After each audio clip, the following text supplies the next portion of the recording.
Toponimia de Galicia, contratado polo desaparecido SICA, que a ver se unha vez alguén toma cartas no asunto e volve a traballar. Ten recollido toponimias, sobre todo no sueste ourensán, onde recolleu máis de 17.000 microtopónimos nos concellos de Ríos, de onde ele é nativo, na Budiña, na Mesquita, en Vilariño de Conso, Castelo do Val e Vilarregoso. Durante 2003 a 2010 traballou como coordinador dos traballos de campo do proxecto Toponimia de Galicia, no SICA, como dixen, desenvolvendo funcións de formación e coordinación dos técnicos de campo, supervisando o seu traballo, realizando labores de xestión, control, revisión e corrección das bases de datos.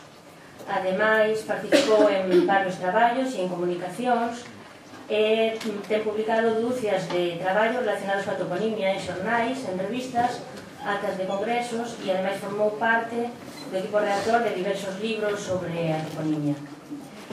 Participou en diversas xornadas e cursos, tanto en Galicia como no resto do Estado, centrados fundamentalmente nos traballos de campo e no proxecto Toponimia de Galicia. Colaborou ademais noutros traballos de investigación relacionados coa toponimia, como o estudo do territorio histórico vinculado ao Camiño Francés. Na actualidade está elaborado un libro de investigación titulado Os nomes dos penedos en Galicia, cultos, ritos e lendas. Froito deste traballo persoal, de un bon número de charlas didácticas en dúcias de colexios e institutos de toda Galicia, tamén en Redondela, Noies Mendiño e Noies Illa de San Simón, e participou en varios capítulos do programa de televisión ben falado da CRTVB. Así que, con todas e con todos vos, este gran especialista, Vicente Feixóo Ares. Moitas gracias. Antes de comenzar teño que pedirvos disculpas pola tardanza, xa vamos media hora de retraso. Se todos estades de acordo, e despois cando veña Roberto el tamén está de acordo, se vos parece, para non perder esta media hora, dámola despois, ides un pouco máis tarde a tomar o café, se tal deixo vos 5 10 minutos para que descansedes, porque ainda temos que instalar aí, tivemos problemas co ordenador e temos que instalar un par de aplicacións. Entón, pois nada, dou unha horiña, descansamos 10 minutos e despois, se vos parece ben, dou a outra hora, vale? Para que non perdamos. Ben, eu vou falar un pouco, pois eso, da recollida da toponimia, a metodoloxía, un pouco as problemáticas. En principio aí no programa estaba separado en dúas charlas, pero ao final decidimos que era mellor todo seguido, porque lógicamente cando falo de metodoloxía xa vou falando das circunstancias e dos problemas que hai ao facer o traballo de campo, non?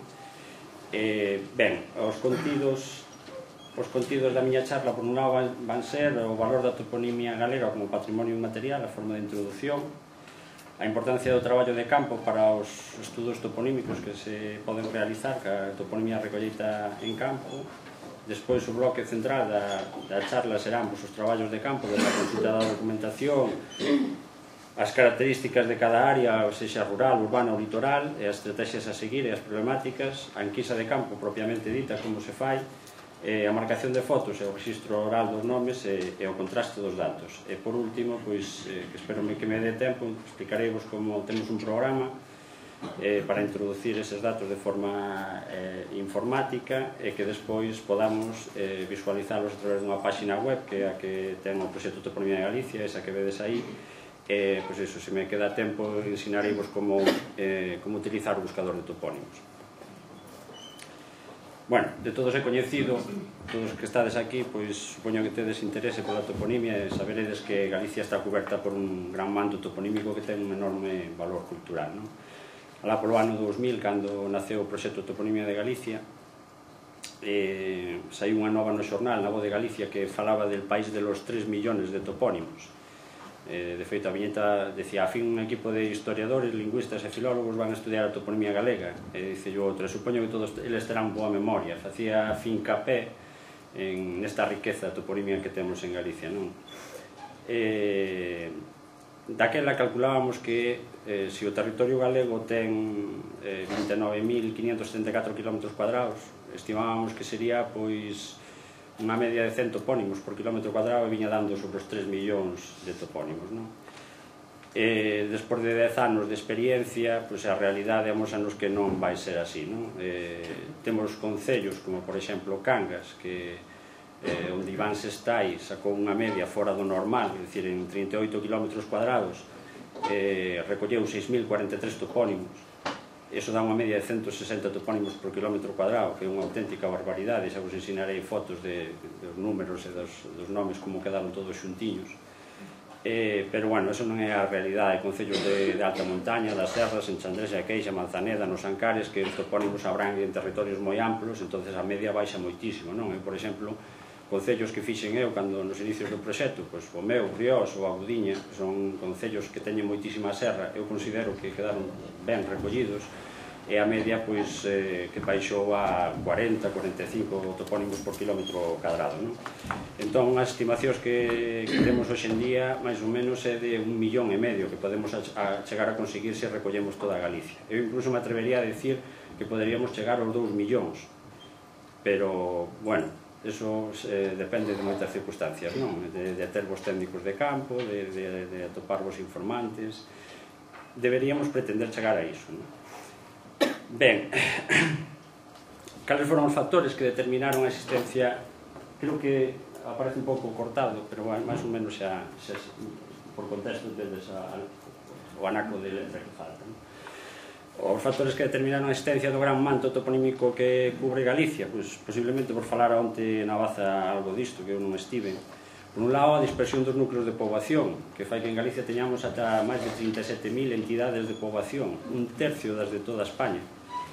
A orografía irregular e dificultoso o terreo, cantos máis accidentes presenta o terreo, máis complexo se volve o sistema de denominación do espazo. Álvaro Cunqueiro xa decía que Galicia é o país dos 1000 ríos e de outros tantos montes. A enorme repartición da terra, sabedes que Galicia é minifundista por excelencia, poucas zonas se fixo a concentración parcelaria e a cada 2-3 anacos de terra é un nome distinto. A gran vinculación dos habitantes co medio, aquí en Galicia prácticamente todo o mundo se dedicou á agricultura, á gandeiría ou á pesca. E a abundante e variada flora e fauna, calquera estudo que facemos dun concello unha vez recollida a toponimia, a hora de facer a clasificación semántica, a meirande parte dos topónimos son os referidos á flora e á fauna. E, bueno, a propia idiosincrasia do pobo galego tendente a porlle un nome a cada anaco de terra, non só ás terras, sino ás embarcacións, ás vacas, aos cans e aos propios veciños, non? Ben,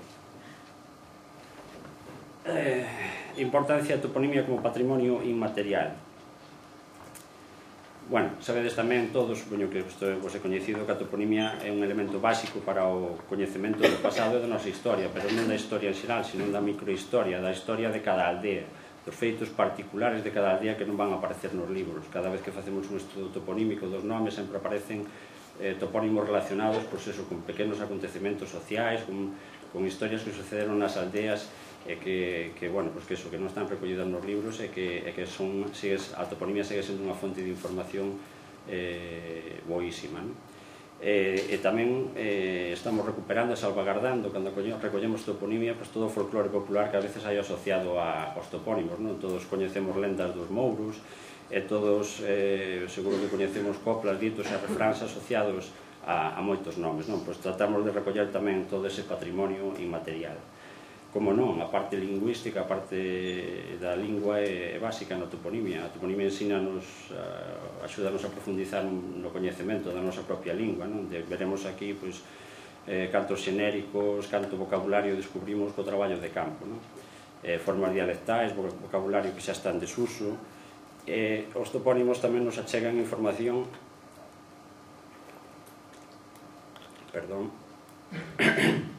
sobre moitas disciplinas como son a arqueoloxía, a botánica, a zooloxía. De feito, estes últimos anos os arqueólogos galegos están recurrindo ás bases de datos do proxecto de toponimia de Galicia. A nosa página web, cando queren facer unha prospección arqueolóxica, miran se nesa zona hai topónimos que lle den pistas de que poden existir restos arqueolóxicos do tipo a Medoña, a Medorra, a Modia, o Castelo, a Arca ou cousas así.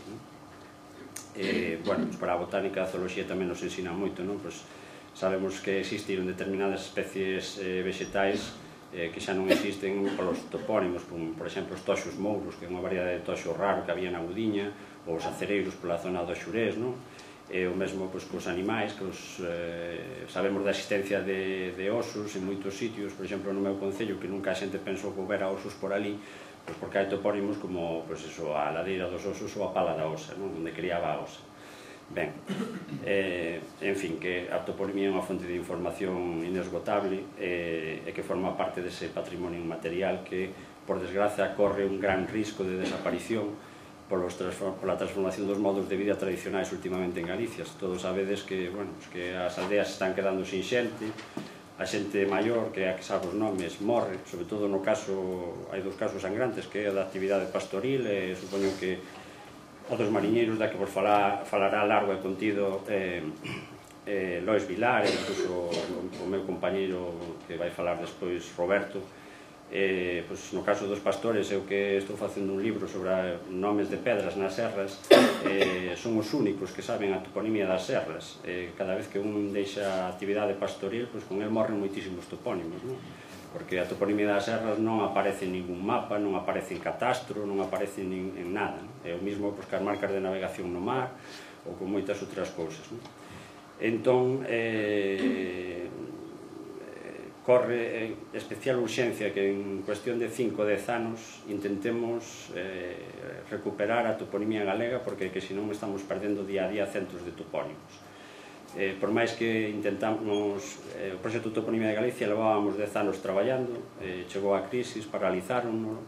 Por máis que intentamos este ano facerlle ver aos políticos que isto tense que facer en 10 anos, como moito, non hai maneira. Supoño que para eles é a última, a toponimia é algo que está aí, que o único que facemos é incordiar e estorbar.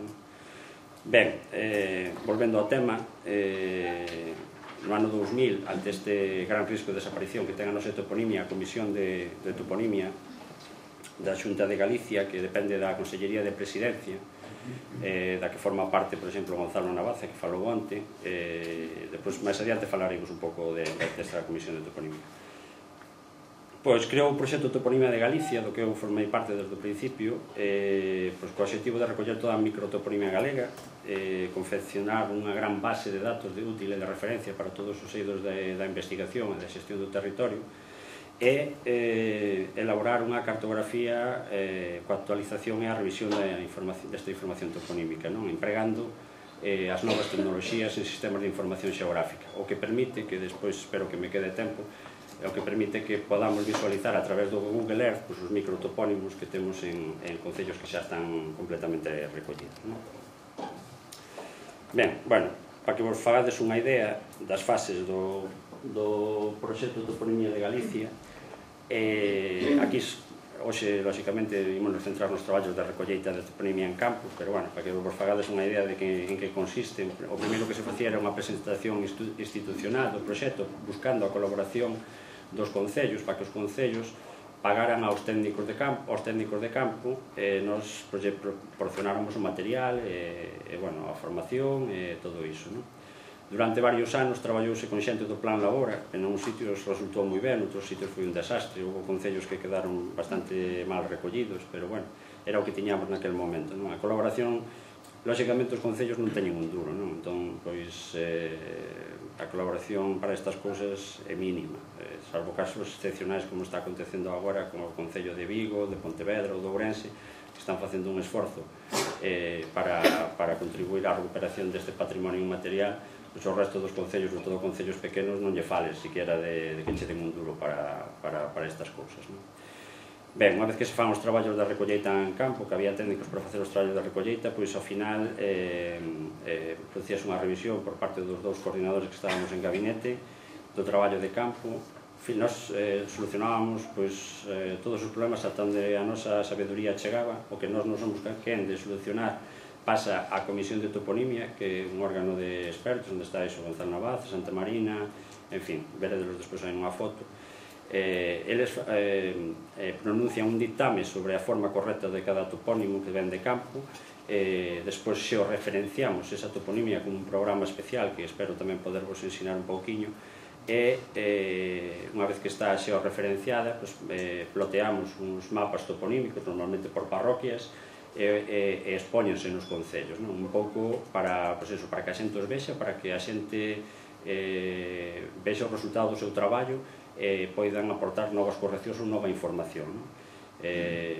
Despois dun tempo de exposición desa toponimia, a nova información que nos chega introducímoslo outra vez nas bases de datos e ao final entregase ao Concello unha copia en papel de todo e publicase na página web que está activa desde o 2010, non a tivemos antes. Insisto, ímonos centrar nos traballos de recolleita da toponimia en campo. Ben, antes de entrar na metodoloxía, quero falarvos un pouco por que é imprescindible o traballo de campo nos estudos toponímicos. Ímolo abordar desde tres planos, do plano lingüístico, o plano xeográfico e o plano etnográfico.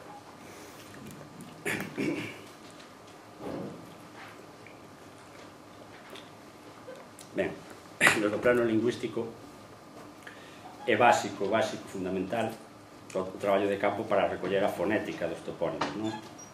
Un topónimo sin fonética é un topónimo espido, non aporta nada. Empezando pola abertura das vocais, das 7 vocais galegas, que un é, se aberto ou pechado, vai diferenciar significados, quer dizer, vai facer que sexan dous topónimos distintos. Por exemplo, non é o mesmo pronunciar a pedra da Bella que a pedra da Bella. Se se pronuncia con E aberto vai ser dunha persoa maior ou da divinidade precéltica que existiu antes das Mouras aquí en Galicia. Se se pronuncia con E pechado, é do insecto. Entón é básico que recollamos a fonética. Por iso, en principio sempre pensábamos que o traballo de campo deberían facer filólogos. Despois, como vos contarei máis adiante, a experiencia de dinos que non fai falta que sexan filólogos. O que fai falta é ter ganas de traballar e intentar facer as cousas ben. Bueno, o seseo tamén non é o mesmo topónimo a Rociña que a Rosiña, entón temos que ver se estamos nunha zona onde existe o seseo ou non, o mesmo que a geada. Temos que diferenciar entre a faringal xorda, que cando pronunciamos o salgueiro, da fricativa velar xorda cando pronunciamos o iota castelán o jardín. Vanse grafar, recóllense de distinta forma e despois vanse grafar de distinta forma, o topónimo. Polas múltiples variantes fonéticas que hai dun mesmo topónimo. Ás veces un informante chega a pronunciar un topónimo de formas hasta 2 ou 3 veces distintas. Eu lembro un topónimo da miña aldea que uns decían Bardecelo, Burdecedo, bueno, en fin, un montón de formas distintas cada un. Todo iso é importante recollelo en todas esas variantes. Depois as variantes dialectais que hai dos topónimos, as terminacións, dependendo do bloque lingüístico de Galicia, os poulós, poulóns, poulois, que a Comisión de Toponimia sigue mantendo respeta estas pronuncias e non normativiza os topónimos na terminación estándar do galego estándar que é en ons. Din poulóis, sigue mantendo poulois. Ben, tamén nos vai axudar o traballo de campo a resolver problemas de acentuación, xa que as fontes escritas creanos moita confusión. Vedes aí un recorte do Instituto Nacional de Estadística onde todos os topónimos de aldeas, de entidades de poboación aparecen sen til. Este é un recorte do catastro onde todos os topónimos aparecen sen til. Todos sabemos que non é o mismo a Quinta que a Quintá. E todos sabemos que non é o mismo a Rañoa que a Rañoá. Ni é o mismo Sandiás que Sandias ou Sandías. Entonces, o traballo de campo vemos onde levan o til os topónimos. Ben, tamén nos vai servir o traballo de campo para recompoñer a forma completa do topónimo, o artigo. O artigo é importantísimo, o artigo forma parte do topónimo e a xente tende a quitarlo, todo o mundo tende a quitarlo, supoño por influencia de catastro. Ese é un recorte do mapa do Instituto Xeográfico Nacional a escala 25.000 e todos esos topónimos que aparecen aí sinalados na enquisa de campo a xente pronunciaos con artigo e aí aparecen sin artigo. Eso tamén é un recorte do Instituto da página do INE e tamén todos os topónimos aparecen sin artigo. E incluso cando vamos a campo, moitas veces que lle preguntamos á xente como se chama ali, dignos, ali chamase Lamela, supoño que por esa influencia de catastro. Sin embargo, despois cando escoitamos unha conversa espontánea de dous informantes, o normal é que entre eles digan aquela finca que tes ti na Lamela, o normal é que utilicen o artigo. E a nós, sin embargo, dicíanlo sin artigo. Entón, para saber, a mellor proba que pode facer un técnico de campo para saber se un topónimo leva artigo ou non, é facer que o informante meta ese topónimo nun contexto no que vai precedido pola preposición de ou en. Entón, podemos facerlle preguntas do tipo: vostede está en Lamela, ou vostede está na lamela. Coa resposta xa non lo vai a decir, porque o máis seguro é que diga estou na lamela, utiliza o artigo. Ben, a nivel léxico, o traballo de campo vai nos servir para diferenciar significado dun mesmo nome dependendo da zona de Galicia na que o registremos. Despois da experiencia destes 10 anos, démonos conta que, por exemplo, a palabra corga ou corgo ten distintos significados dependendo de onde o registramos. Pois, por exemplo, significa poza en Pontevedra, regato en Celanova, pequeno val na Budiña, camiño estreito en Lugo, un prado húmido en Velariño de Conso, ou prados que dan outono en Monte de Ramo, que dan erva verde. A palabra fraga, polo sueste ourensán, na miña terra, nós cando queremos falar dunha pedra chamámoslle fraga. Sin embargo, no resto de Galicia, unha fraga é unha carballeira, non? Ou, por exemplo, a palabra barrio, creo que por aquí, por Vigo, polo que temos entendido, é un conxunto de pequenos lugares, o barrio de Baruxáns, o barrio de Aifonso, tal. E, sin embargo, en Ourense, un barrio é unha parte da aldea, un grupo de casas dentro dunha aldea. Pois todo isto sabemos gracias ao traballo de campo, ás conversas con os informantes.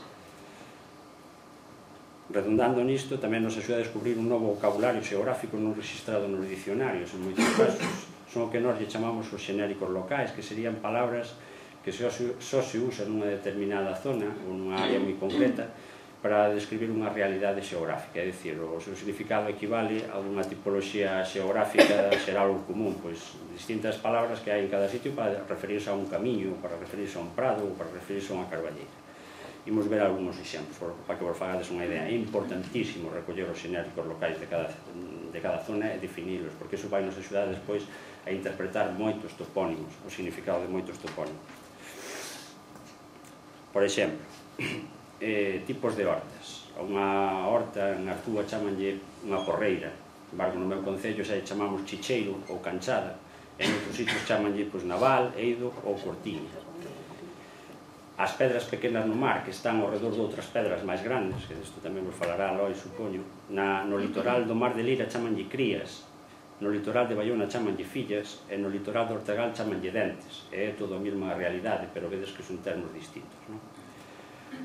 Os camiños e as corredoiras, por exemplo, un camiño costoso en pendente, en Betanzos chamanlle pinche, en outros sitios de Galicia chamanlle costaneira, ou costa, ou recoste. Unha canella no meu concello é un camiño estreito entre valados, pero no concello do Lao, na Budiña, xa chaman callella, e no do Lao, na Mezquita, chamanlle canada, e no do outro Lao, Viana do Bolo, chamanlle quinchousa. Vedes que en 4 concellos que están pegados hai 4 palabras distintas para referirse á mesma realidade xeográfica. En Entrimo, por exemplo, chamanlle Quenlla, Corredoira en Ames e Quirincosta, por exemplo, no Val Millor. Son todas palabras para definir a mesma realidade xeográfica. E iso obtímolo do traballo de campo. Para as fervenzas, por exemplo, no Parque Natural do Xurés a unha fervenza chamanlle unha fecha, unha ficheira. No Parque Natural do Invernadoiro, en Ourense, chamanlle unha cenza. En outros sitios chamanlle freixa ou freita, en Cerdedo, por exemplo. Os currais de gando no monte chamanlle aurelas ou ourelas no Parque Natural do Xurés. Sestiles, cando son de cabras e ovellas pola zona da terra das Frieiras, a Budiña, Vilariño de Conso, por aí. E cando eran zonas onde pastoreaban cas vacas, chamanlle muxidoiros ou malladas.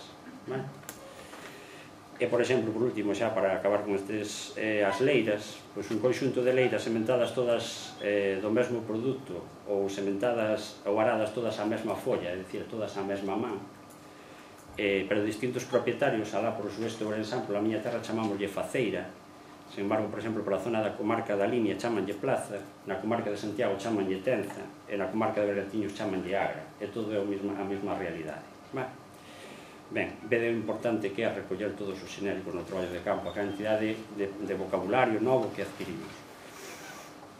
Bueno, por último, para acabar ca parte lingüística, todo o traballo de campo o que nos fai confirmar ou ver que a única forma é a válida de todas as que atopamos na documentación escrita, das múltiples variantes que atopamos na documentación escrita. Vedes aí 2 recortes de bases de datos de catastro, onde un único topónimo que recollemos en campo, como no caso da esquerda, como a ladeira do Soutiño, no catastro aparece como ladeiro do Soutillo, ladeiro de Soutillo, ladeira de Soutillo, ladeira de Santilla e así múltiples variantes máis. No catastro chegan a aparecer dun mesmo topónimo contamos nunha ocasión 16 variantes distintas. O sea, que imaginade que oído teñen a xente que fixo de catastro.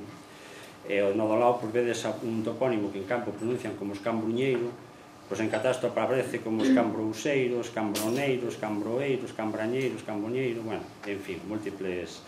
Entón, para solucionar estes problemas, o mellor é facer traballo de campo.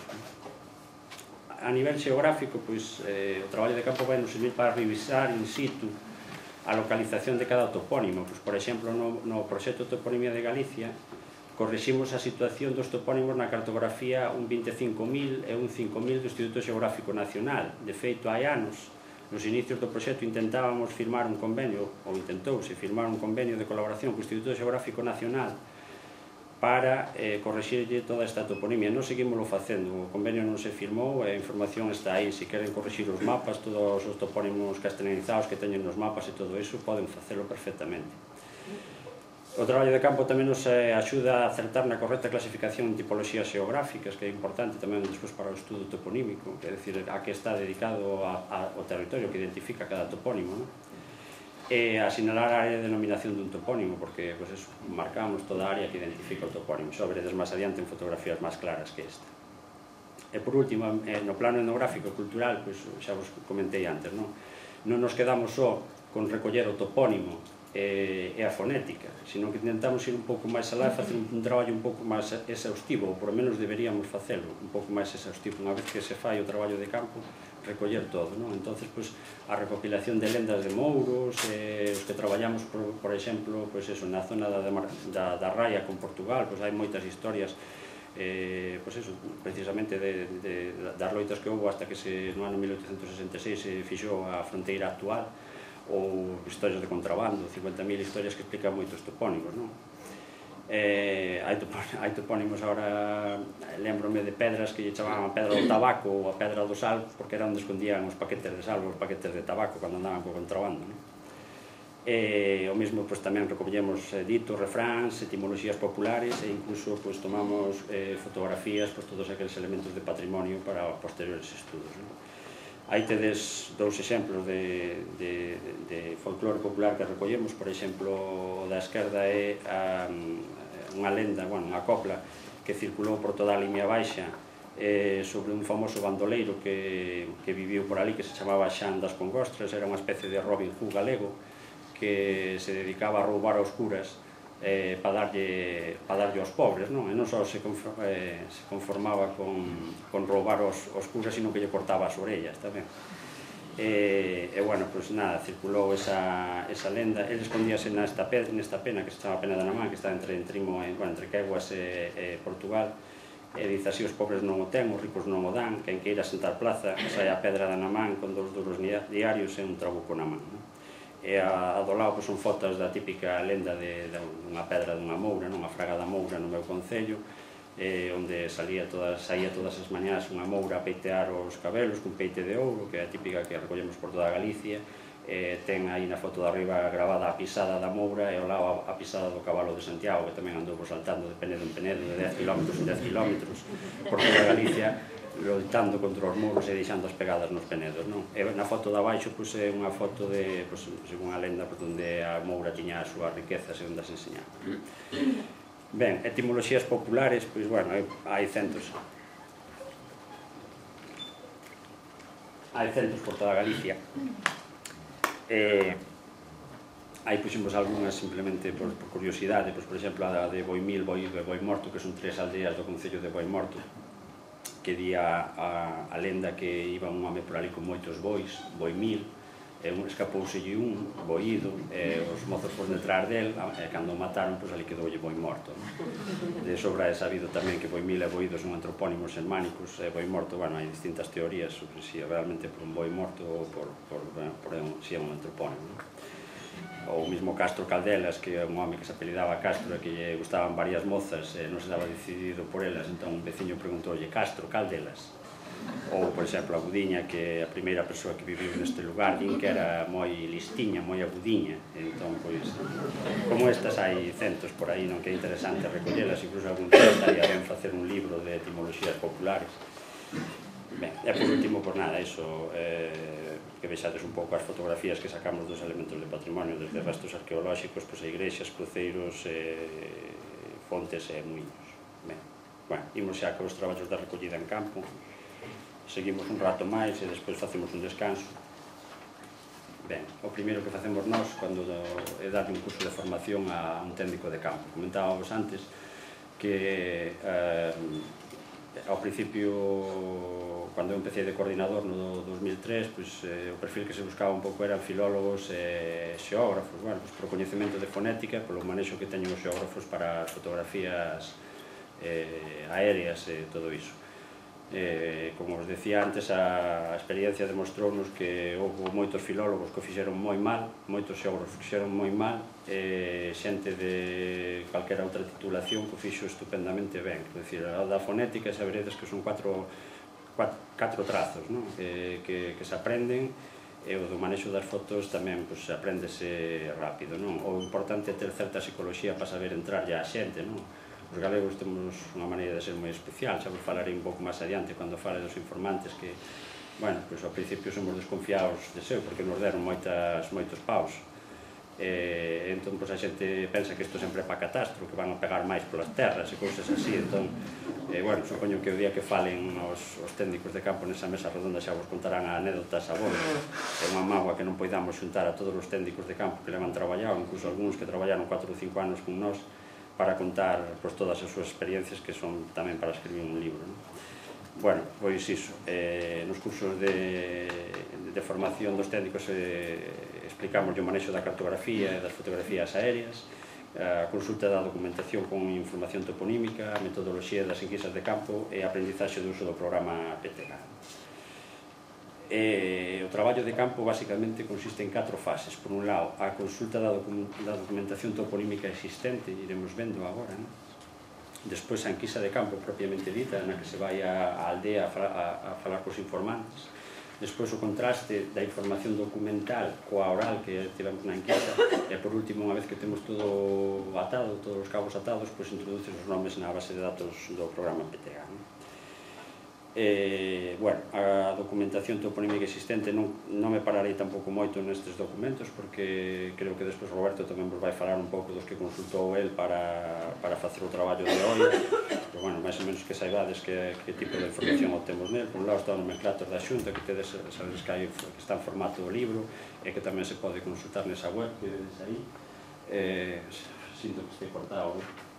Bueno, para min o nomenclator é imprescindible, sobre todo para saber a ortografía dos topónimos, como debemos escribilo. Eu lembro-me que nos inicios do proxecto había técnicos que nos mandaban os topónimos todos escritos en mayúscula ou todos escritos en minúscula. Se mirades no nomenclator vedes que o artigo sempre vai en mayúscula e a inicial de cada topónimo, de cada parte do topónimo, do xenérico e do específico, tamén vai en mayúscula, non? É, por exemplo, que as preposicións que van polo medio, a chousa, de, arriba, esa nunca vai levar mayúscula. Simplemente hai que abrir o nomenclator a ver como se escribe se un topónimo é con B, con V, que non sabemos que Estivadas é con B ou con V, que hai tanta controversia, porque no Volga aparece con V e no nomenclator deixaronno con B. Bueno, pois nós mantémoslo como está con B no nomenclator. Ou se Ribeira, que hai tanta polémica, o alcalde de Ribeira, do Concello de Ribeira, que non quere poñer Ribeira é con B de toda a vida, é de Riparia, e el está empeñado en que escribir V, cando en todos os lados lle deba demostrado que Ribeira é con B, non?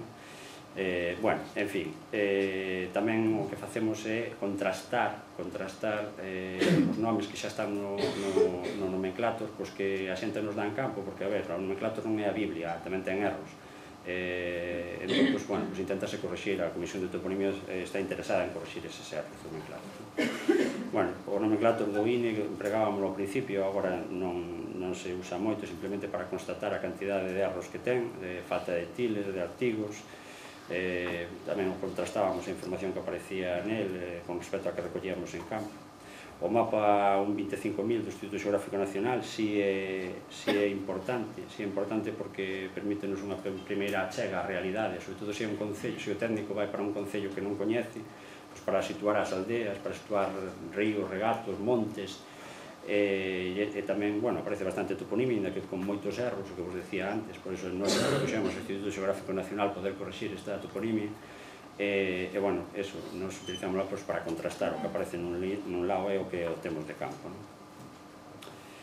Como sabemos, que maneira temos para saber que o mapa do Instituto de Xeografía, que mapa temos que utilizar para o concello que vamos a traballar ou para a parroquia? Pois nos aportamos aos técnicos un mapa de localización, un plano de localización de mapas de IXN, no que aparece un plano do concello e despois os números de mapa que o cubren. Ben, o mapa dun 50.000 do Servicio Xeográfico do Exército ten escasa toponimia e está moi castellanizada, pero resultou-nos útil, sobre todo os que traballamos pola raya con Portugal, está moi ben marcada a raya con Portugal, entonces é bastante útil para iso. Para o demais, bueno, a veces aparecen muiños antigos que xa non existen, bueno, é un documento máis. O catastro de rústica é quizáis onde máis o documento onde máis toponimia nos pode vir. Tamén ten moitísimos erros, como dixen antes. Os primeiros anos de vida do proxecto traballamos moito co catastro de rústica, pero démonos conta de que era demasiado tempo invertido en algo que producía pouco. É dicir, o tempo que che leva a validar a información do catastro de rústica, se faz pesquisas de campo, obtés triple ou cuádruple, en fin, 5 veces máis da información que vas a obter no catastro. Actualmente, estes dos últimos anos de vida do proxecto de toponimia de Galicia, os técnicos de campo xa non estaban facendo contraste co catastro, porque sacábanos moito tempo e o tempo é ouro para facer o traballo, para recuperar a toponimia viva que queda. De todos os xeitos, eu indico-vos un pouco como se valeiraba a información. Por un lado temos as fotografías en branco e negro do ano 56, o que se chamaba o BOA americano, e por outro lado os planos actuais da renovación do catastro de alrededor do ano 2000 ou por aí, bueno, depende do concello. Como se valeiraba a información? Pois o primeiro que facíamos era buscar o mapa de polígonos para saber que polígonos correspondían á parroquia que íbamos traballar. Unha vez localizados os polígonos, pedíase ao concello que nos fixera unha copia deses mapas, deses polígonos, para traballar sobre eles. Nos aportábamos ao técnico unha base de datos con unha consulta na que salía toda a toponimia por cada polígono e a cantidade de parcelas que tiña cada ese nome, e por último, o que facía era asignarlle un número a cada topónimo no plano. Había xente que escribía directamente sobre o plano os nomes, pero mellor un número porque houve xente técnicos que levaron os planos a campo para traballar sobre eles, porque a xente está máis habituada, a xente da aldea está máis habituada a ver un plano de catastro que non ver unha fotografía aérea que se perde nela. De feito, unha anécdota que repiten todos os técnicos de campo é que os informantes, sempre que llevas unha fotografía aérea que é un mapa mudo, que é dicir, non ten información ninguna, sempre dicen: búscame a miña leira que está a nombre de Rogelio, e por máis que lle dices que ali non levas información de nada, pois ás veces resulta difícil creer, pero disto falaremos máis adiante. Ben, os mapas de concentración parcelaria, en Galicia poucos sitios se fixo a concentración parcelaria, teñen difícil disponibilidade e teñen moi pouca toponimia polo local. Nós tampouco recomendamos que se utilicen ni que se fagan todos os procesos que se levan a cabo con catastro. A cartografía municipal tamén non a teñen todos os concellos, en algúns concellos elaborouse para o Plan Xeral de Ordenación Municipal. Concretamente esa foto que tedes aí é daqui do Concello de Vigo, utilizouse cando se recollera aquí a toponimia. Bueno, veñen moi ben situados por todos os cruceiros, todos os muiños e todo iso. Claro, cal é o problema? Que iso non quita facer o traballo de campo. A cartografía municipal só non sirve para situálos ben, pero lembro que, por exemplo, aquí en Vigo había Muiño de las Xelas 1, Muiño de las Xelas 2, Muiño de las Xelas 3, 4, tal. A xente non fala de Muiño de las Xelas 1, terá outro nome, non? Entón, ao final, na base de datos, apareceron así, Muiño de las Xelas 1, 2 e tal, eses non son os nomes reais, non? Ben, a documentación histórica, bueno, como aparecen cousas raras por aí, porque o formato de PowerPoint é distinto co que creei que este. Ben, o catastro Marques de Ensenada é un documento que o recomendamos máis para un traballo de investigación despois que previo ao traballo de campo. Hai moitísima toponimia nel, Eu podo vos decir que na miña aldea, no Ríos, só na miña aldea, eu do traballo de campo, recollín 200 topónimos e no catastro do Marqués de Ensenada aparecían 240. É dicir, en 250 anos perderonse 40 topónimos da memoria das xentes. Meu avó morreu con 93 anos e eses 40 topónimos dos que eu lle falaba, el na vida os oíra, non? É dicir, eso é un documento que nos ensina tamén a perda da toponimia según van pasando os anos. Agora o interrogatorio xa se pode consultar aí tamén nese portal, no portal Pares. Bueno, a escritura e rexistros notariais tamén se empregaron nun momento dado, tamén se lle pedía a xente que nos ensinaran as escrituras de propiedade e tal. Claro, dependíamos da boa vontade da xente, porque se xa non colaboran moito contigo pensando que isto é para catastro, pois imagínate se lle pides os papeles da casa e da finca. Bueno, insisto, tamén eu creo que estas cousas falo vos delas porque saibades o que hai, pero que son mellores para despois para un traballo de investigación, non algo previo ao de campo. Se facemos toponimia marítima, se recollemos toponimia no mar, que insisto, falar desto falará vos ben Lois e tal, pois temos as cartas náuticas e os derroteiros, que, bueno, do Vicente Tofiño do ano 1786, a outros moitos que houve posteriormente. De todos eles falan Lois e Roberto nos seus traballos, desde a toponimia de Baiona a Guarda. É moi interesante ver a información que aparece en cada unha. Eu o que saquei en conclusión deles é que a toponimia é escasa, teñen moitísimos castelanismos, teñen abundantes erros gráficos e dislocacións, e incluso hai topónimos que non se usan actualmente. E despois, bueno, xa para finalizar que a parte da documentación hai publicacións específicas, desde estudos locais, que son publicacións que fan os concellos con cuestións etnográficas, turísticas ou de patrimonio, que normalmente traen lendas e traen topónimos. Entón, recomendamos facer unha listaxe con todos os topónimos que aparecen aí e depois preguntar por eles en campo para situarlos nas fotografías aéreas. Dentro das publicacións específicas xa temos estudos toponímicos máis profundos, como por exemplo, insisto, o libro da taxonomía da costa de Lois, ou que fixeron un arteixo de toponimia máis ou menos de forma divulgativa, que se chama Arteixo de Ontaoxe, ou os nomes do noso mar que fixeron no mar de Lira, sobre a toponimia do mar. E despois estudos etimolóxicos xa máis profundos, onde se fala de outros sétimos, das palabras, como pode ser a tese doutoral de Xulia Marqués, que vai falar o último día en Gondomar, ou, por exemplo, un que é moi ameno, que é a toponimia de Catoira de Gonzalo Navaza. En fin, non está de máis ler algo de toponimia e saber o que significan os nomes para cando vayamos a facer traballo de campo, que non sonen un pouquinho.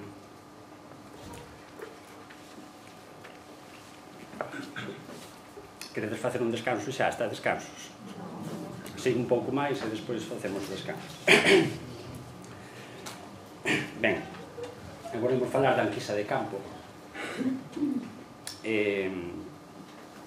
Falareivos un pouco das características e as problemáticas de cada zona de traballo, se é zona de montaña, ou zona de costa, ou zonas urbanas. Quero enseñarvos un vídeo de cada unha das zonas. Por iso pararemos aí cando cheguemos ao vídeo, porque ainda hai que instalar. Falaremos do soporte, que é a fotografía aérea, de como se selecciona os informantes, que vai ser o 50% ou máis do 50% do traballo, os métodos de enquisa, a marcación e a simboloxía das fotos e a recollida oral dos nomes. Ben, que factores debemos ter en conta para realizar as enquisas de campo antes de sair a campo? Pois temos que ver se é un área rural, un área urbana, un área litoral. As estrategias van ser totalmente distintas, vamos topar con informantes distintos tamén. Temos que ver tamén a densidade da poboación da zona para que vamos ir a estudiar. Vai nos condicionar a busca de informantes, é dicir, non é o mesmo chegar a unha aldea do Courel, que posiblemente haxa dos outros veciños, e que ao mellor un está enfadado co outro, e o outro está coxo e non pode ir con nos ao monte, que ao mellor nos quedamos con un solo, ou con ningún, ou que nos vamos a topar con aldeas abandonadas, que chegar aquí a Baiona ou a Nigrán ou a calquera destas zonas que están densamente poboadas, que sempre íbamos a topar informantes, non que saiban toda a toponimia, pero, bueno, vai ser máis doado conseguirlos. Tamén temos que ter en conta o tipo de actividade socioeconómica dos predominantes en cada área. Se vamos a calquera aldea de Ourense, máis ou menos todo o mundo traballou na terra ou anduvo cogando no monte, Entón, máis ou menos, todo o mundo sabe os nomes. Incluso xente que marchou para fora, pero que se criou na aldea, que de pequeniños anduveron na serra, por un tempo que voten fora, veñen agora xubilados e lembranse de todos os nomes que aprenderon de pequenos. É unha pasada. Ben, hai outra zona que, por exemplo, como pasou aquí en Vigo, nas parroquias rurais de Vigo, que sei, en Beade ou por aí, que atopabas centos de casas, pero realmente informantes que souberan os nomes das terras moi poucos, porque moitos viñeron de Ourense, traballaban en Citroën, ou traballan noutras cousas, ou traballan no naval, e non teñen nin idea dos nomes das terras. Entón é interesante ese aspecto. E por outro lado, a orografía do terreo, sobre todo pola accesibilidade. Tede en conta, despois, cando vos fale da fotografía aérea, os informantes moi maiores non saben interpretar a fotografía aérea, entón temos que ir a patear o monte con eles. Se hai zonas de serra de Ourense, ou en Mazaneda e tal, ou Bellariño de Conso, que é onde ven por ali, que non tes nin pistas para meter un todoterreno ou un trator a chegar a moitos sitios. Por exemplo, no caso do mar, sabe o Lois, sabe o Roberto, sabe o Iván Sestai, que tiveron que ir nas gamelas e nas embarcacións con eles. Quer dicir, se non dispós dunha embarcación, non vas poder facer o traballo de campo. Desde logo, o teu coche polos teus propios medios non vas poder ir. Entón, estes son factores que debemos ter moi en conta a hora de ir a unha zona a traballar. Nas zonas rurais e montañosas, por un lado, temos zonas de minifundio, que se atopamos na grande parte do territorio galego, nas que imos atopar unha gran abundancia de topónimos. Imos ter moitas dificultades, sabedes nunha foto que vos vou ensinar agora de Roberto en Oia, unha gran dificultade para os topónimos, quer dizer, a mellor cada leira ten seu nome, e para introducir os números todos na fotografía aérea prácticamente nin collen. Imos atopar vos informantes sempre, porque traballan no campo na maioría dos casos. O que pasa é que a disponibilidade é limitada, porque os labregos galegos nunca se xubilan, non se xubilan aos 65 anos. Hai persoas de 80 anos que ainda están traballando, e como vayas en época de sega, de vendima ou da recolleita das castañas, esquécete que non te van a atender, non? Porque tens que ir un domingo, tens que ir pola noite, ou tens que ir cando... Ese é un exemplo claro, esa fotografía é un exemplo claro de zonas de minifundio, onde que eso, 2-3 leiras levan un nome. Fixadevos ben, esa é unha fotografía da recolleita de traballo de campo de Cangas, feita por Iván Sestai. Fixadevos ben que nunha única fotografía, saberedes despois que vos lo indico, que están a escala 1/10.000, hai números de ata 2.300 e pico, 2.400 e tal, nunha soa fotografía. E agora, fixadevos ben, unha fotografía do Concello de Oia, recollido polo meu compañeiro que vai falar despois, onde non lle collían ni siquiera os números que corresponden a cada topónimo. E o gran problema que tivemos, ou que temos, que agora o proxecto está parado, en digitalizar, xeorreferenciar despois todos eses nomes. Tiñades que ver a persoa que ali na oficina digitalizaba os nomes, como estaba cunha lupa aí clavada na foto para intentar ver os números todos dos topónimos. E claro, o Concello de Oia, que leva feito moitos anos, son casi 10.000 topónimos, non podemos colgalo na páxina web porque non se ven os textos, e que se pisan todos uns aos outros, por moito que poñas a escala, que aumentes a escala. Eso é, por exemplo, o resultado dunha vez digitalizados os topónimos nunha zona de minifundios, é unha aldea do meu concello, Silva. Pois vedes que ao final prácticamente queda todo, por moi grande que se poña a escala, queda todo cheo de letras. Imaginades, se reducimos un pouco a escala, xa se pisarían todos os textos. E, este é un exemplo dunha recolleita incompleta, nunha zona de minifundios. Non pode haber, vedes que aí hai fincas pequenas, está a aldea ali, non pode haber topónimos que abrangan tanto territorio. É dicir, eso non é unha boa recolleita. Ou, por exemplo, aquí vedes que hai zonas que quedaron sin recoller polo medio. Eso non é unha boa recolleita. Isto tamén é un exemplo dunha recolleita escasa. Vedes que os topónimos están desperdigados, un pa cá, outro pa lá e tal. Isto non é a realidade galega. E isto ainda moito menos. Nunha zona onde hai tantísima finca, que quede un nome aquí, outro ali, outro ali. Por desgracia, moitos concellos de Galicia quedaronnos así, por o que vos dicía antes, porque traballou xente do Plan Labora que non tiñan maior motivación, que a mellor resulta que eran matemáticos, e contratou o noso concello, eles creían que iban a a traballar en algo relacionado co seu e ao final acabaron facendo traballo de campo en algo que non lles gustaba, non? Entón, moitos quedaron así. O ideal é que toda a xente que estades aquí, que vos si tedes interés e que tal, que este goberno apostara forte por isto, e que en cuestión de 10 anos, 15 anos, ponlle, que se contratara un grupo grande de xente formada e que pudéramos recoller toda Galicia. Ben, dentro das zonas rurais e de montañas temos as zonas de concentración parcelaria, que, como decía antes, falando dos mapas, son moi escasas en Galicia. Normalmente son zonas onde hai moita xente dedicada ao campo, polo que non imos ter dificultade para topar informantes. O gran problema é que desapareceron moitísimos topónimos pola falta de uso, é dicir, onde antes había 7 ou 8 nomes, porque eran parcelas distintas, agora tiraron os valados todos, fixeron unha única parcela grande e quedoulle un único nome. E despois iso ten outra dificultade engadida, que sobre a fotografía aérea nos imos ver unha única parcela. Entonces, non temos referencias para situar onde era antes cada cacho de nome, non? Entonces, tens que poñer por aproximación. Mirade, por exemplo, nesa fotografía, con os nomes xa digitalizados, que hai concentración parcelaria feita, como os nomes están máis espaciados, que mal se ve aí, que se moito mellor aquí. Ou, por exemplo, esta, que vedes que por aí, nesa parcela toda que se chama o Carballo agora, según os informantes, antes había aí 8 nomes, por o menos. E, bueno, por último, as zonas de serra, que foron as que traballei durante 3 anos, e hai xente por aquí, compañeiros que vexo que traballaron tamén en zonas de serra, concretamente hai xente que traballou por aí no Xurés, ovímonos encontrar cunha poboación moi avellentada, poucos veciños, que fai escasean os informantes, con aldeas abandonadas. Tivemos experiencia no 2010 de técnicos que mandamos para a zona de Muros, Serra da Capelada e por aí, que había tanta aldea abandonada que para conseguir facer esa zona tiveron que recurrir a xente que viviu nesas aldeas pero que marchou para as Pontes de García Rodríguez. Entón tiñan que ir a buscarlos alá as Pontes de García Rodríguez, leválos a Muras e facer o traballo de campo.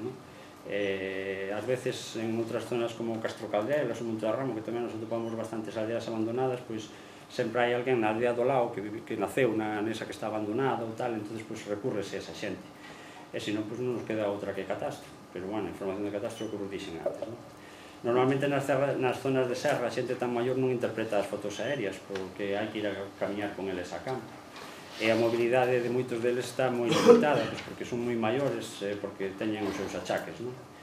E incluso, a veces, levándoos nun todo terreo ao monte para que che indiquen os nomes, ni sequera hai pistas en camiños, que é o que vos decía antes.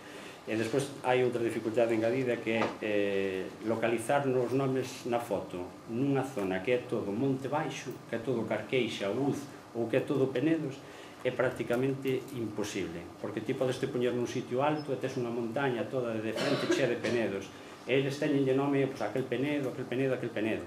Pero claro, non hai referencias, non hai un camiño, non hai nada, eles saben cal é, estánse dicindo, mira, aquel penedo ali chamámoslle o penedo das Corzas.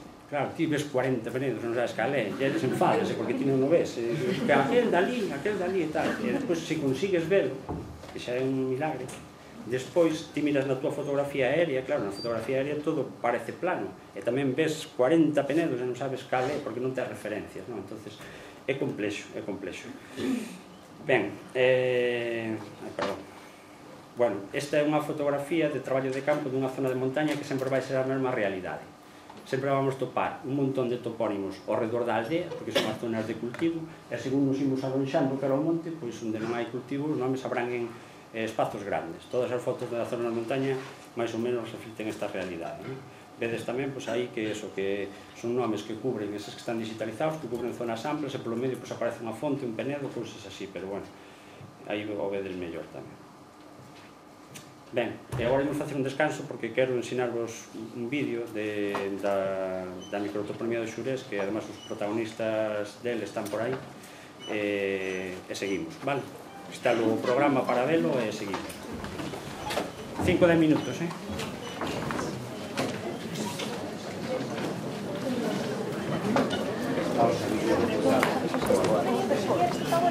Esperar un segundillo, van a dar dous avisos culinarios. Ola, un par de avisos. Bueno, como xa vos dixo Vicente... Está apagado, Britas ou diferente? Sí, agora sí. Vale, como xa vos dixo Vicente, imos facer un cambio no programa previsto, imos usar as dúas intervencións de Vicente e a de Roberto vai ser o final da mañá, vale, despois do descanso. Despois, temos xa concedidos os créditos, os 2 créditos de libre elección da Universidade de Vigo e un crédito ECTS pola Universidade de Vigo, vai constar no diploma e con iso xa está. Imos pasar 2 veces as follas de asignaturas, o principio polo medio de cada sesión e o final de cada sesión, entón estar atentos para asignar as 2 veces. E por último, para as sesións dos días 23 e 24 en Gondomar, vaise colgar na página web do IEM o mapa de acceso para que non nos perdamos. Vale? Nada, xa está. Gondomar, adiós, non se perde en Gondomar. Que se perde en Gondomar?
Un programa ben falado.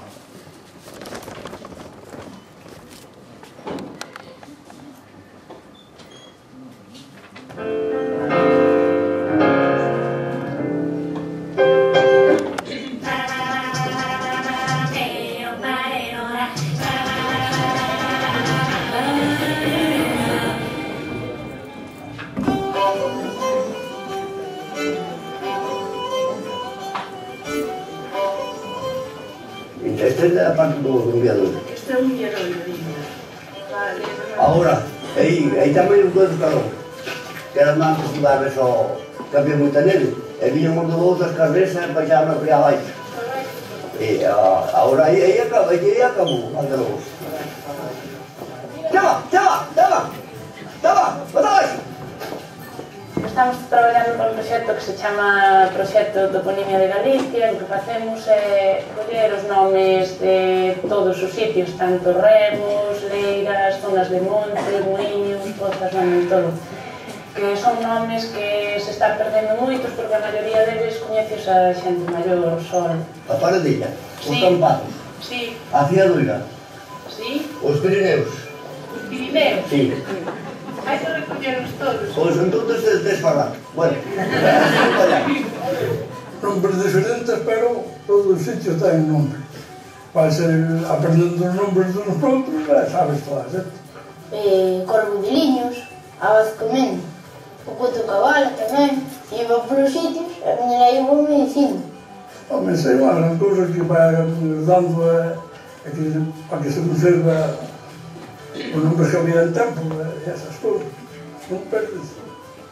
Despois, a portuguesa, o castillo da portuguesa. E non había unha portuguesa, por aquí? Porque era da miña contrabando. Entonces, llegaban ali os guardias, entonces... Ai, sí. E vese desde aquí? Bueno, eu vexo, pero tú...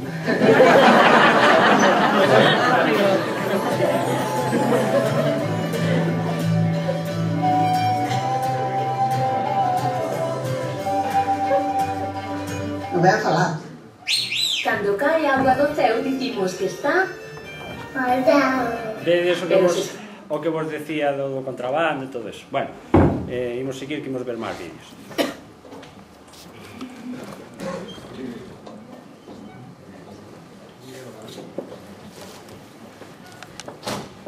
Bueno, deixamos a as zonas de serra para ir ás zonas urbanas, nas que o risco de desaparición da toponía tradicional ven dado polo crecemento das vilas e cidades, onde se construen rúas novas e onde se construen edificios novos, pois por desgraza, polas políticas peregrinas a veces de moitos concellos, pois a hora de poñerlle nomes a esas rúas, pois poñenlle nomes inventados e cousas así cando deberían respetar a toponimia histórica e tradicional, non?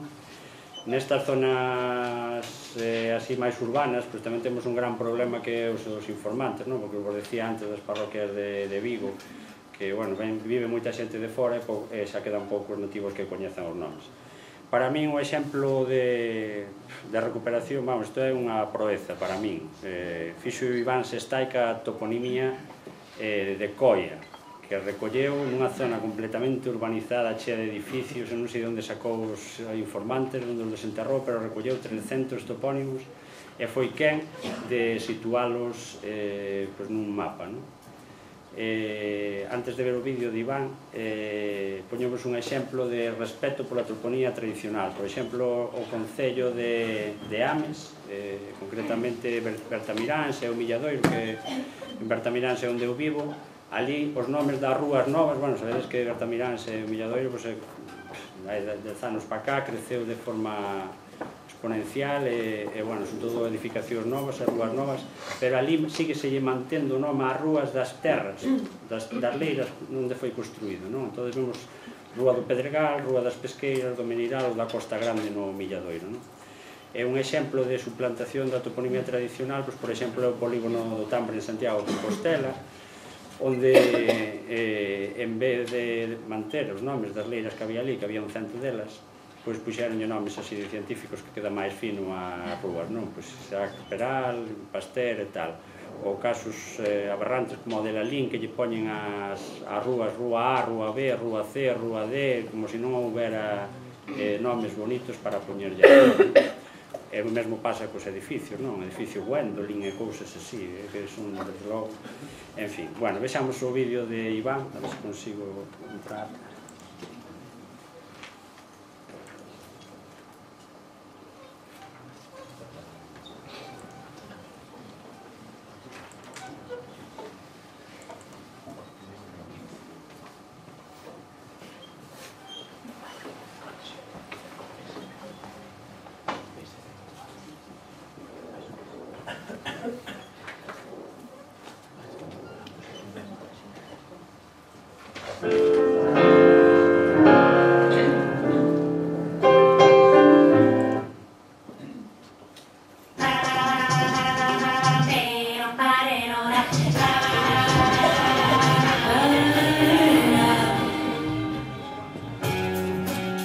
Estamos en Coia, que hoxe en día é un barrio urbano de Vigo.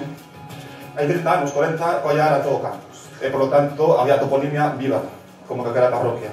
O urbanizarse, vir xente de fora, os nativos quedaron minorizados, e a toponimia foise esquecendo, lóxicamente. Empecé a pensar no perigo de desaparición que correría esa toponimia se non se actuaba con rapidez, con urxencia, e decidín dar nativos que naceron nesa colla rural para falar con eles e que me informaran dos topónimos que había aquí cando eran fincas. Decía ver o valor que tiña esa xente, porque eran os únicos que conservaban a toponima de Coia.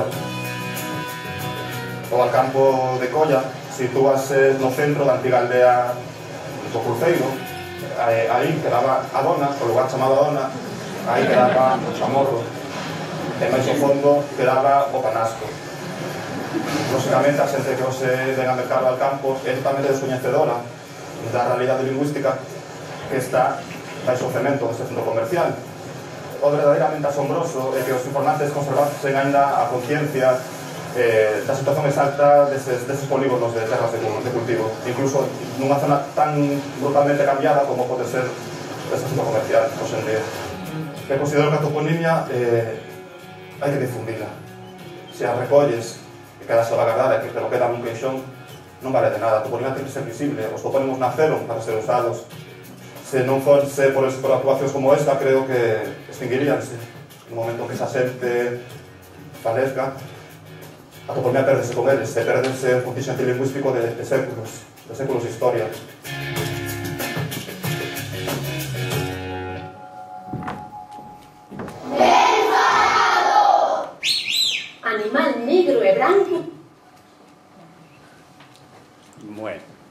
casi non merece a pena porque pronto vou poñer outro, así que...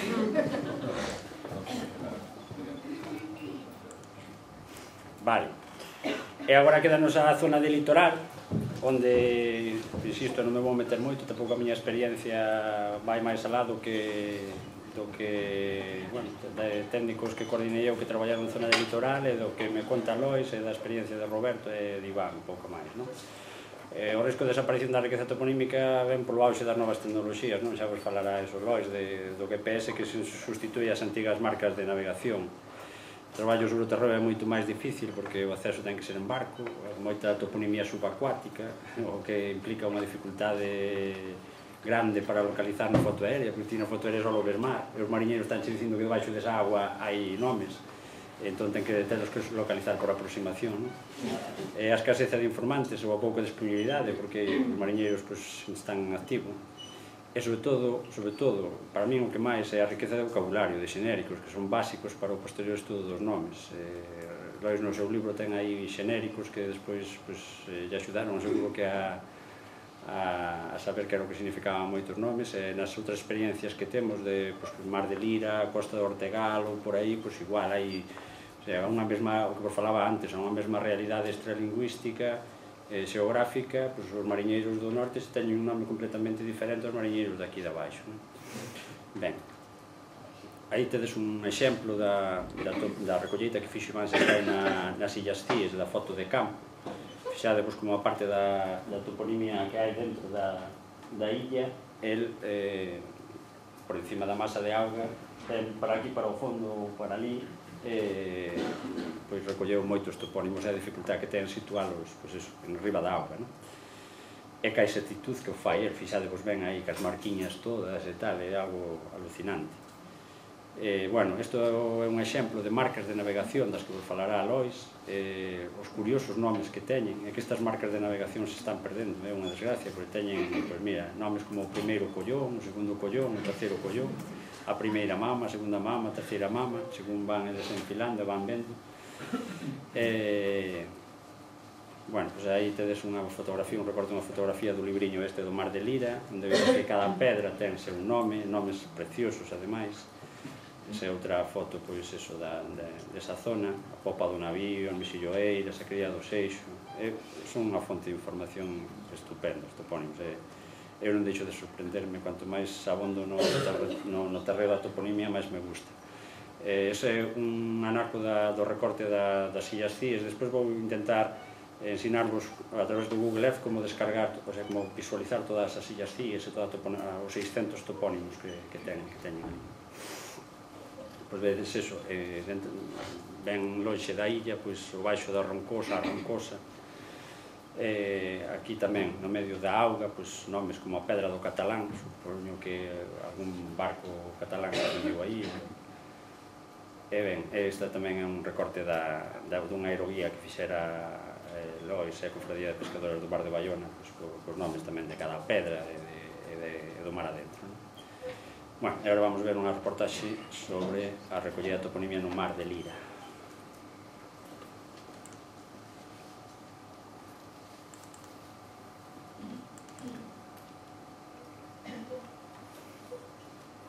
Vou moi mal de tempo, me falta unha hora máis.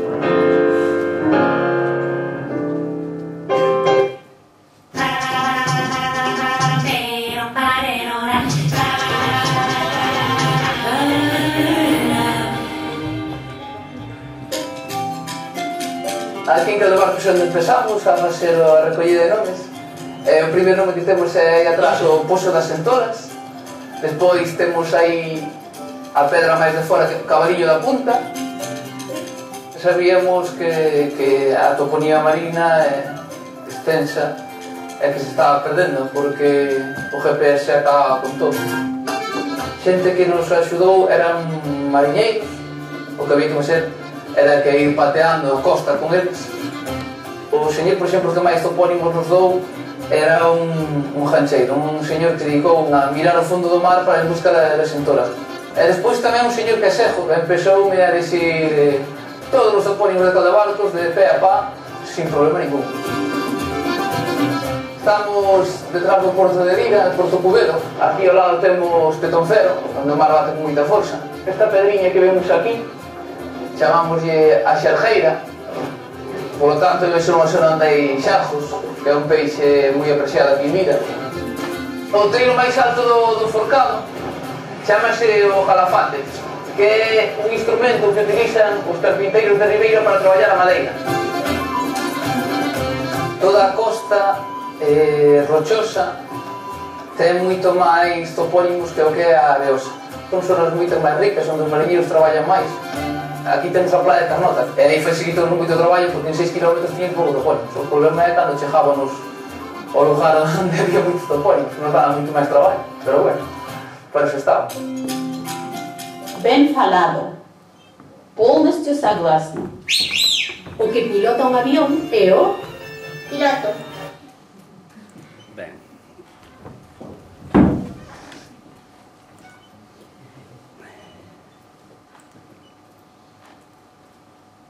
Bueno, imos xa como se fai o traballo de campo. Ben, nós traballamos con fotografías aéreas a escala 1/10.000, que lógicamente van divididas en 4 cuartos, porque senón sería imposible leválas a campo, non? Se levarías unha sábana aí que a ver onde a pose, a ver que faz se tes que ir a patear o monte, non? Durante o 2009 e o 2010 eran fotos xa recentes do SIPAC do 2009. As anteriores, outros anos, traballamos primeiro cas do 1999 e despois cas do 2003. Ben, esta fotografía aérea está dividida, ten unha especie de grella na que ten uns números, unhas cuadrículas con uns números, con unhas letras que funcionan a modo de coordenadas para situar os topónimos e para poñer ata onde chegan, que despois esas coordenadas tradúcense en coordenadas X e Y unha vez que están xeorreferenciadas.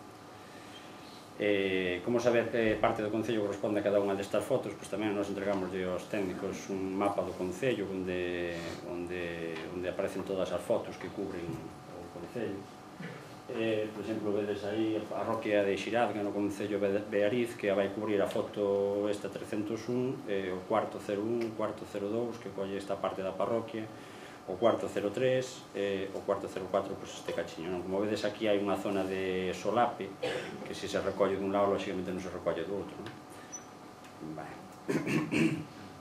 Bueno, antes de sair a campo tamén é importante que unha vez que temos as fotos que nos familiaricemos con elas. A realidade vese, como vos decía antes, a realidade vese moi distinta na foto do que realmente é, non? Quer dicir, na foto, sobre todo se é todo monte baixo, pois ves un continuo, non aprecias as cotas de nivel, non?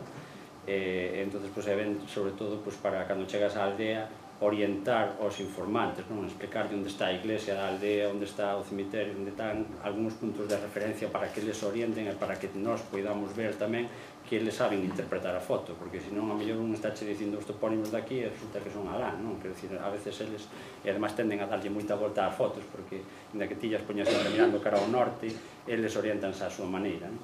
Entonces é básico, pois eso, orientalos previamente.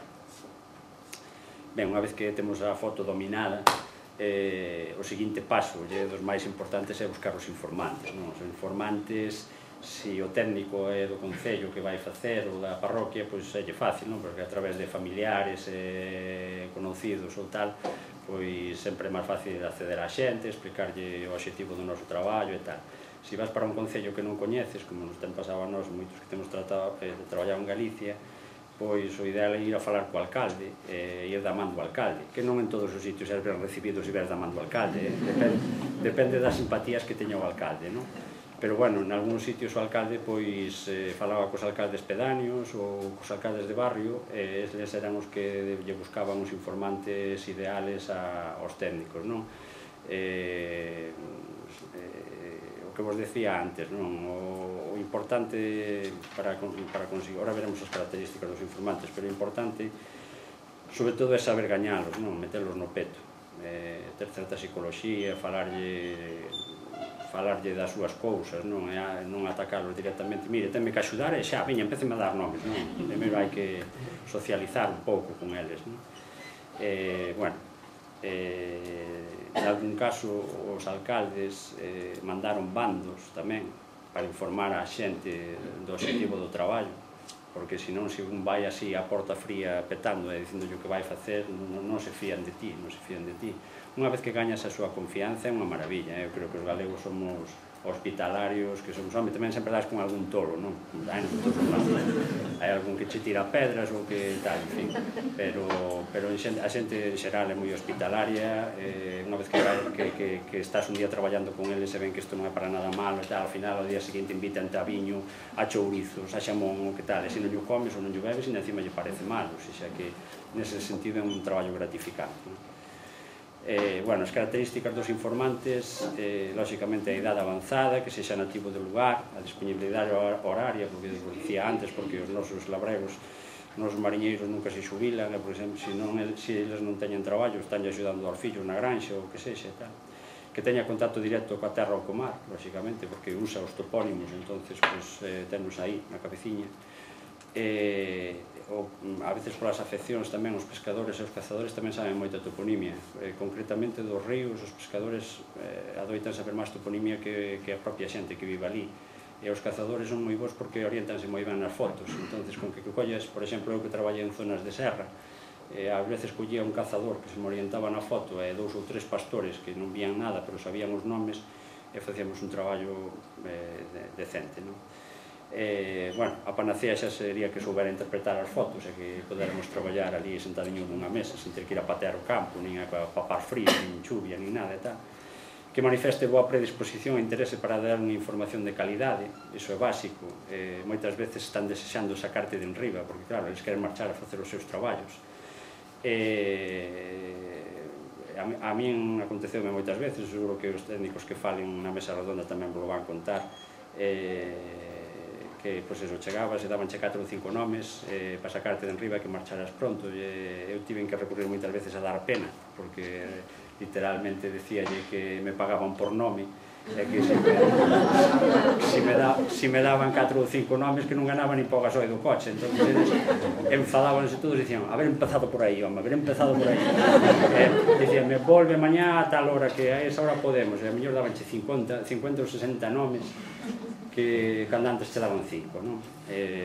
Entonces, bueno, en fin.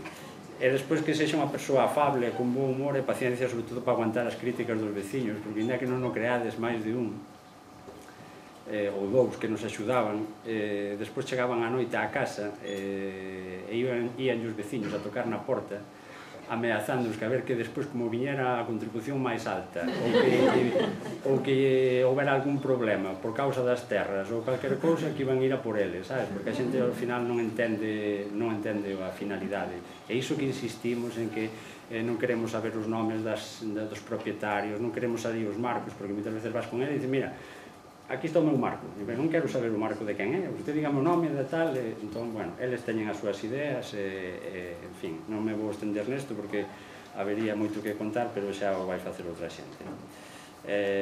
Nós o que aconsellamos sempre traballar con un grupo de informantes, non menos de 3 e tampouco máis de 5, porque ás veces vas a unha cantina e aproveitas que están botando a partida e cando acaban a partida que che axuden menudo jaleo montan, porque empezan a discutir uns cos outros, que se non me chega aquí, que chega ali e tal. Entón, o ideal é 3, non? Nós sempre falábamos do trío ideal, non pensedes en sexo, que é o pai, bueno, o avó, o pai, a nai e o neto e a neta, non?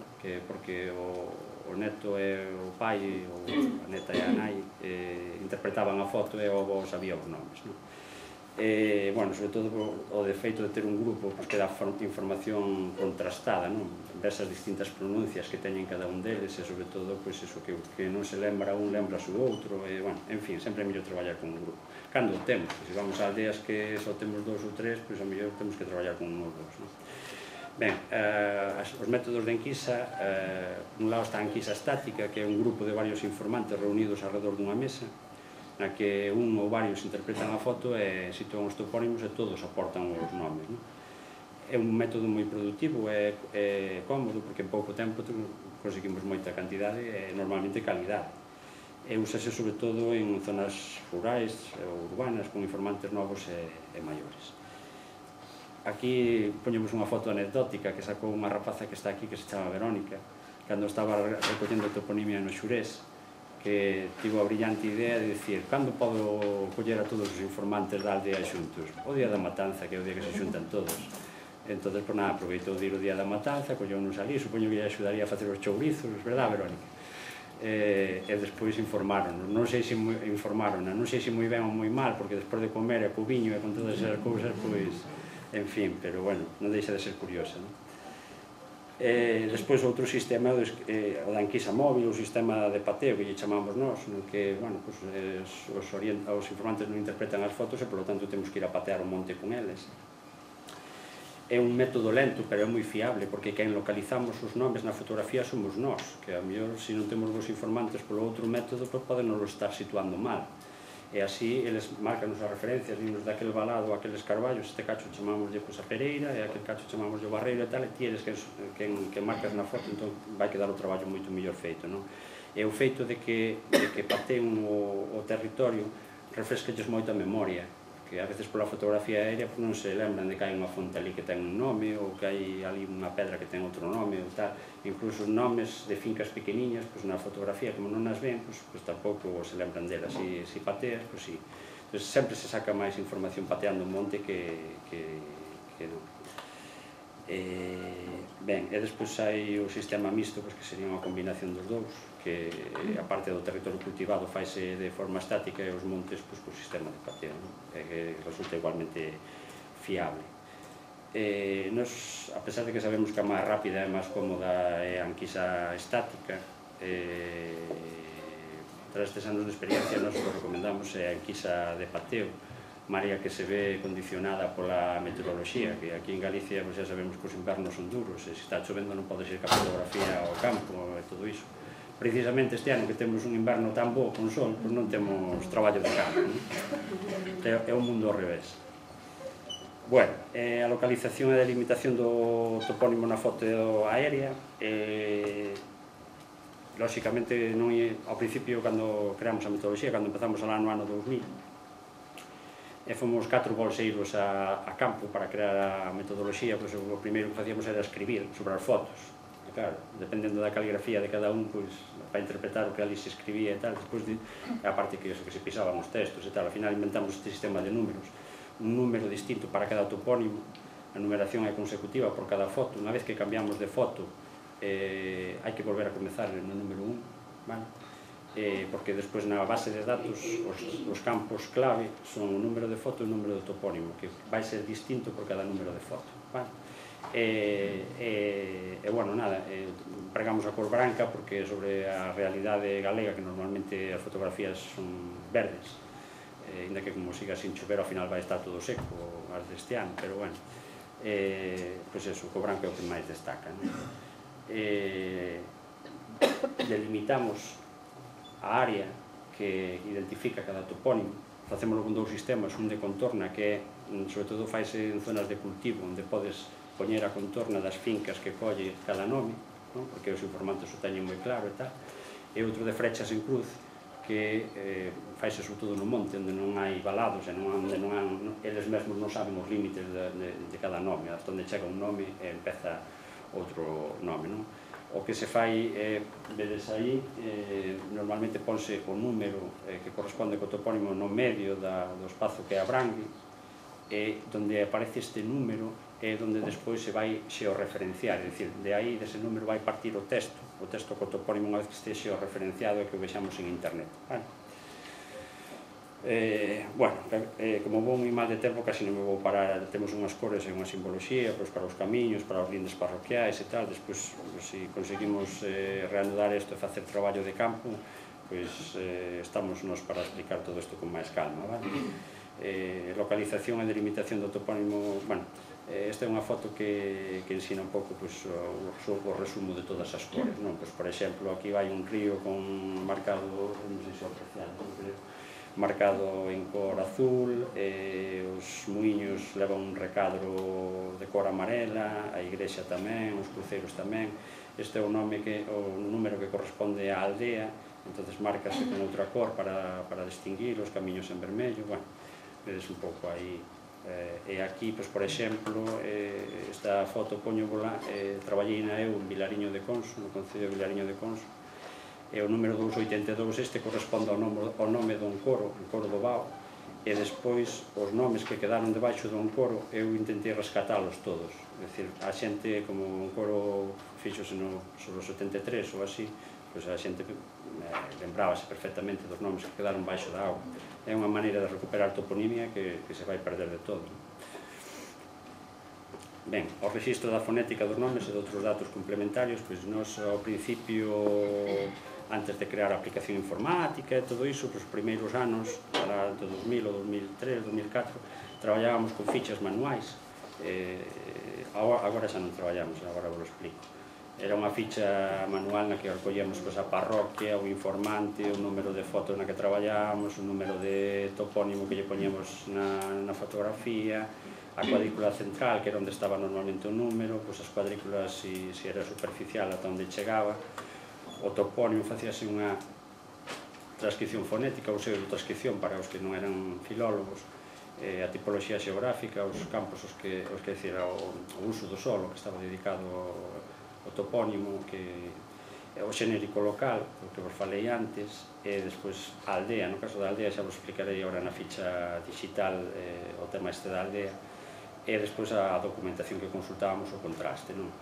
Lóxicamente deixamos de traballar con esta ficha porque, aparte de que era traballo cubrila, despois volver a cubrir a ficha do ordenador, levábanos moito tempo tamén cubrila de diante dos informantes. Os informantes aburríanse esperando a que nos cubríramos a ficha, e despois nestes apartados de observación non nos daba o espazo para poñer unha lenda ou para recoller para nada, entonces ao final cambiamos o sistema.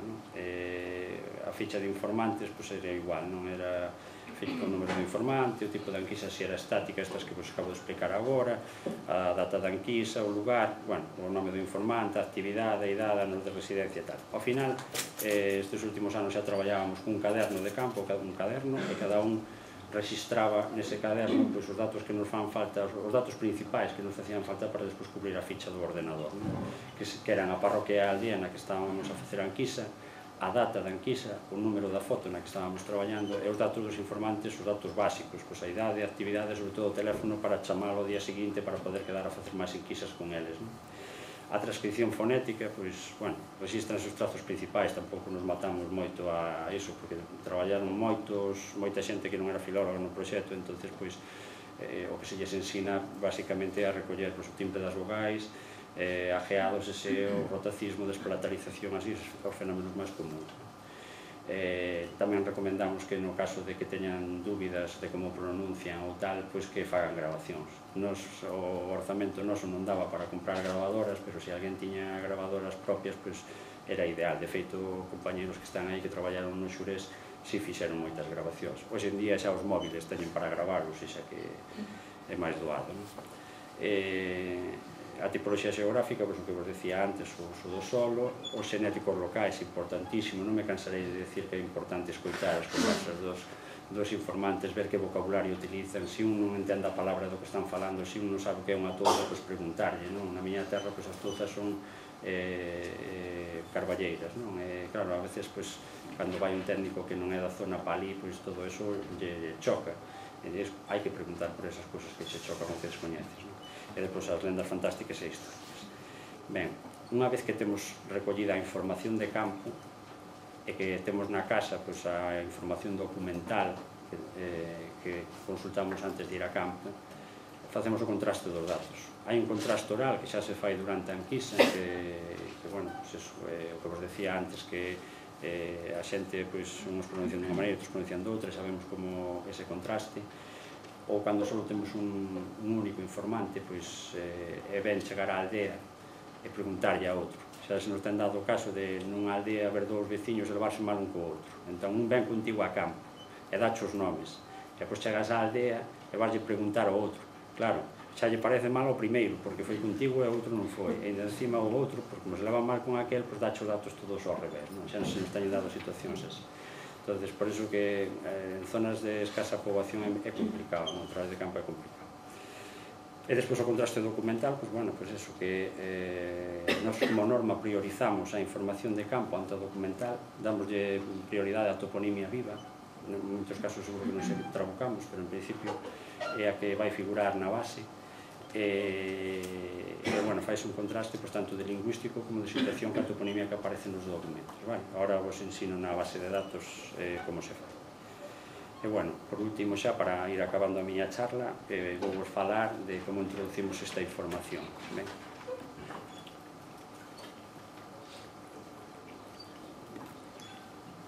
Ben, temos un programa informático que non é máis que un interfaz, un formulario que vai a unha base de datos de ACCES. Esa base de datos de ACCES xera outra aplicación que está en Oracle. Oracle é unha especie de base máis potente que permite almacenar millóns de rexistros e que é a que temos conectada ca páxina web. É dicir, a páxina web, as descargas, as consultas fainas sobre esa gran base de Oracle. Entón, Oracle xera unha base para que traballemos en campo e despois, unha vez que ven de campo esa base cuberta, volvémola a levar a Oracle outra vez. Esa é a dificultade pola que, por exemplo, agora que non está funcionando o proxecto, se calquera un de vos quixera facer traballo de campo, non podemos xerarlle a base, porque a base está na oficina na que estábamos traballando os dous coordinadores, entón non podemos proporcionarlle esa base. Tería que ser cunha base externa, que non vai ter as características, seguro, que se adapte para que despois Oracle a recoñeza. Entón temos que traballar nese sentido de facer outra cousa que se adapte ao que está creado, ou non sei, a ver se os nosos políticos algún día deciden seguir con este proxecto e non deixar o traballo de 10 anos aí parado. Ben, imos ca ficha de topónimo, onde recollemos datos espaciais e xeográficos, datos lingüísticos e datos documentais. Bueno, imos desglosando esta ficha para que vexades os datos que se van introducindo. Os datos espaciais e xeográficos é a provincia, o concello e a parroquia na que se ubica o topónimo. Ata a parroquia é obrigatorio cubrir, vale? O que non é obrigatorio cubrir é a aldea, porque, por exemplo, en Ourense ou en Lugo hai aldeas que distan unhas das outras de 5 ou 6 kilómetros, entón a xente sabe moi ben ata onde chegan as terras dunha aldea e onde empezan as da outra. Entón podemos clasificar todos os topónimos por aldeas, pero en zonas como de Coruña ou de aquí de Pontevedra, que hai un lugar aquí, outro aquí, outro aquí, outro aquí, e as terras están todas misturadas e é imposible adxudicarlle a un lugar ou unha aldea. Entón, ese é un campo opcional, que onde se pode se cubre e onde non. O que é fácil cubrir é cando estamos falando dun muiño ou dunha fonte, porque normalmente pertenecen a unha aldea en concreto. Despois temos un identificador cartográfico do topónimo, que é o número de foto, que xa nos ven dado, as fotos do concello que imos traballar xa nos ven dado por Oracle, só temos que seleccionar a foto que estamos traballando, e a folla 10.000 que lle corresponde, que vai ser o mesmo número sin os cuartos de foto. E por último, pois, hai unha casiña aí para un número de topónimo, un número que lle puxemos na fotografía. Ben, seguimos cos datos espaciais e xeográficos, temos as cuadrículas, un topónimo que pode abranguer só unha cuadrícula, entón poríase na central, na norte, na sur, na oeste, na leste a mesma cuadrícula, pero pode abranguer un espacio máis grande, entón poñense as coordenadas en función da cruz norte-sur. As tipoloxías xeográficas, bueno, no proxecto creamos 6 grandes tipos de tipoloxías, 6 grandes grupos: entidades humanas, accidentes terrestres, accidentes costeiros, terras, augas e vías. Aquí aparecen 3, non nos imos parar con cada un deles, pero bueno, xa vos facedes unha idea do que hai para clasificar, desde entidades humanas por os elementos de interese cultural, restos arqueolóxicos, moiños e tal, a terras, labradío, prados, viñedo, bosque natural, bosque autóctono, monte baixo, máis ou menos están cubertas todos os usos do solo nesta clasificación. Despois vamos xa cos datos lingüísticos que aparecen na ficha, e temos o topónimo e a fonética. Normalmente, se sabemos como se escribe o topónimo, escribímolo ben, vale? Se non sabemos, é un topónimo moi extraño, opaco, que non sabemos, é mellor que o registremos tal e como o pronuncia a xente. Dou-vos un exemplo. Eu recollín no meu concello un topónimo que era a Sardabrea. A así é como pronuncia a xente. Na documentación aparece como a Seara da Berea, que era realmente como é, a Seara da Berea.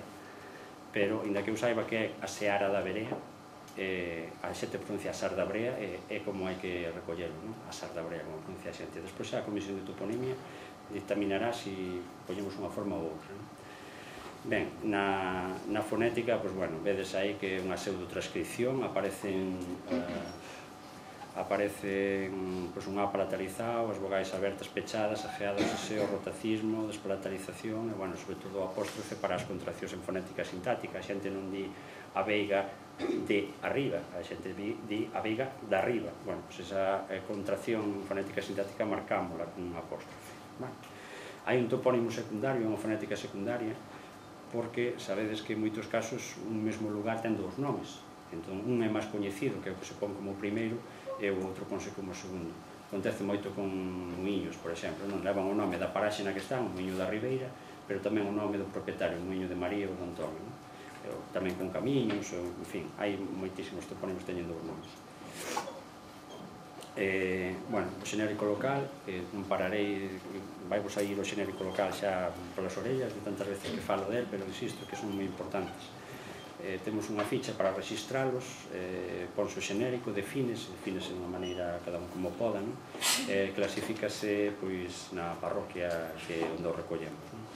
A importancia deste xenérico local é que algún día podamos confeccionar un gran dicionario de xenéricos de toda Galicia. Ese é o noso obxectivo, é iso, contribuir á recuperación dun léxico autóctono sobre as realidades xeográficas que vos levo dicindo toda a charla.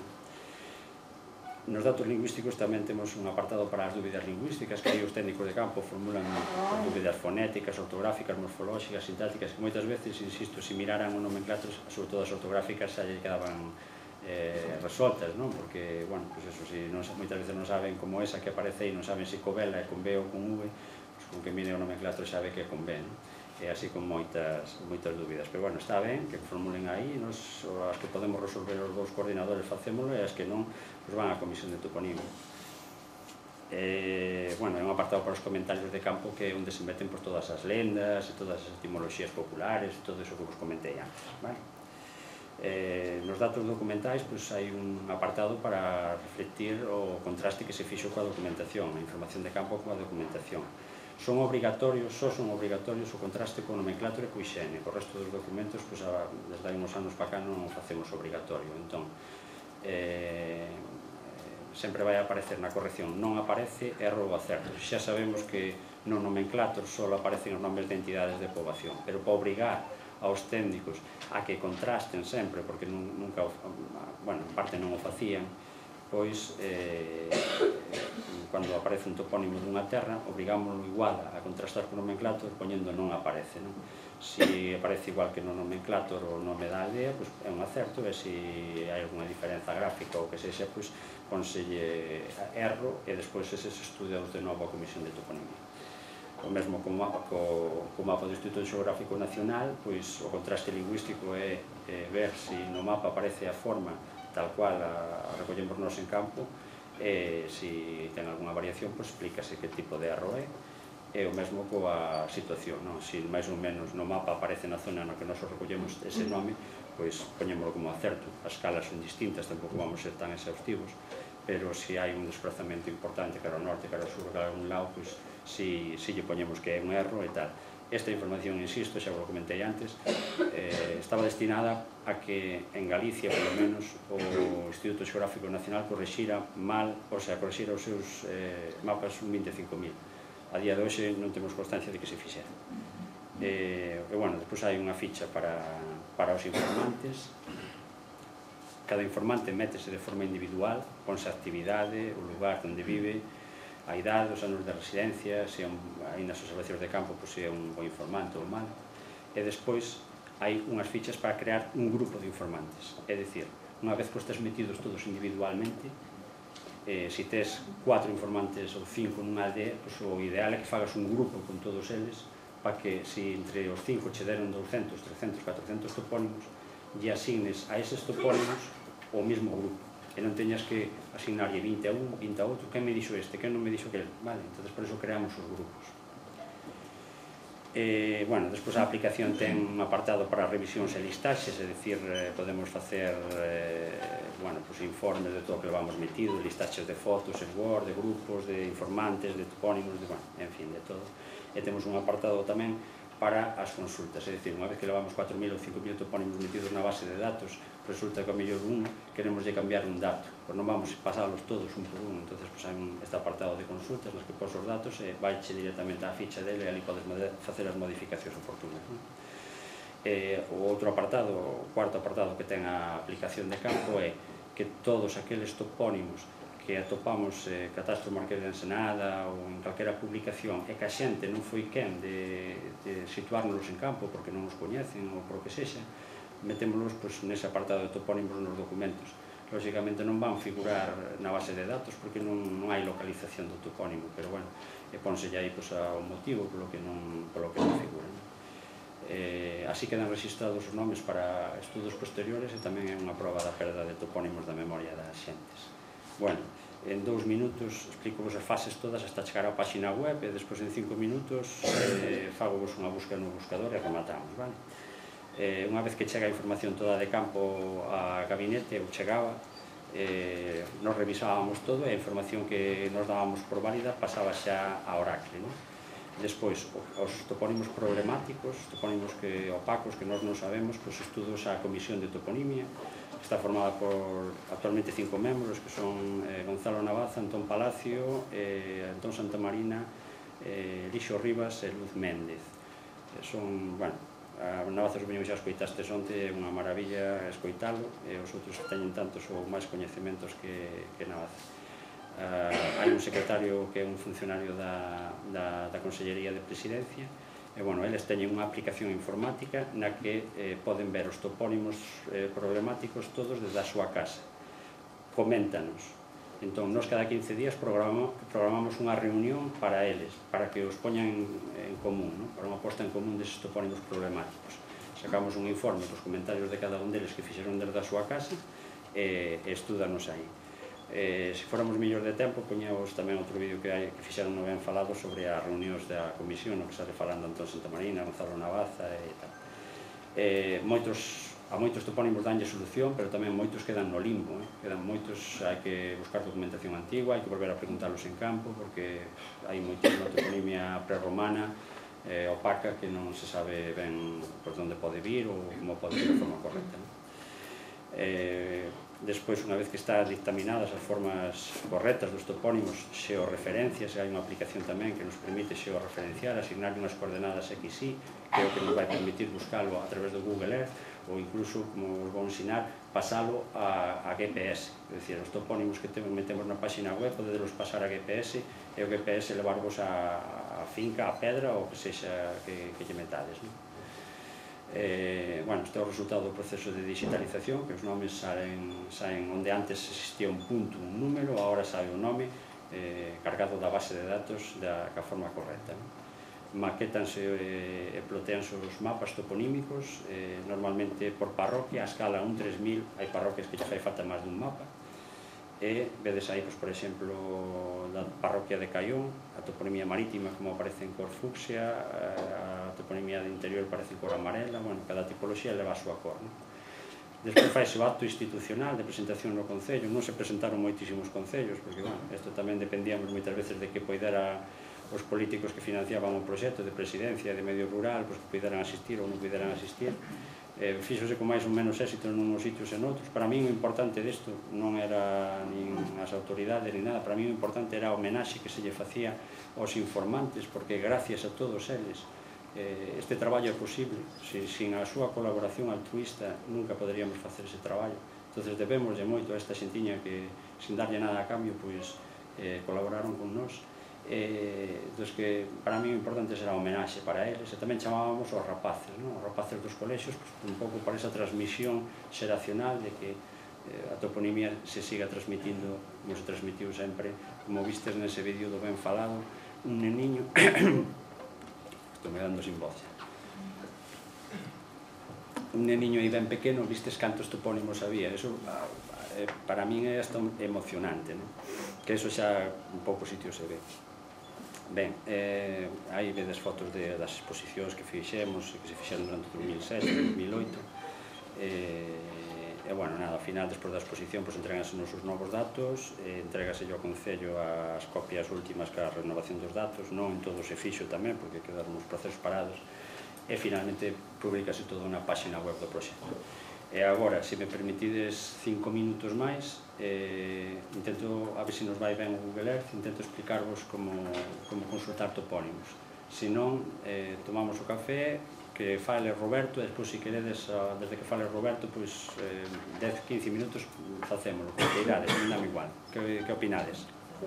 Agora? Agora?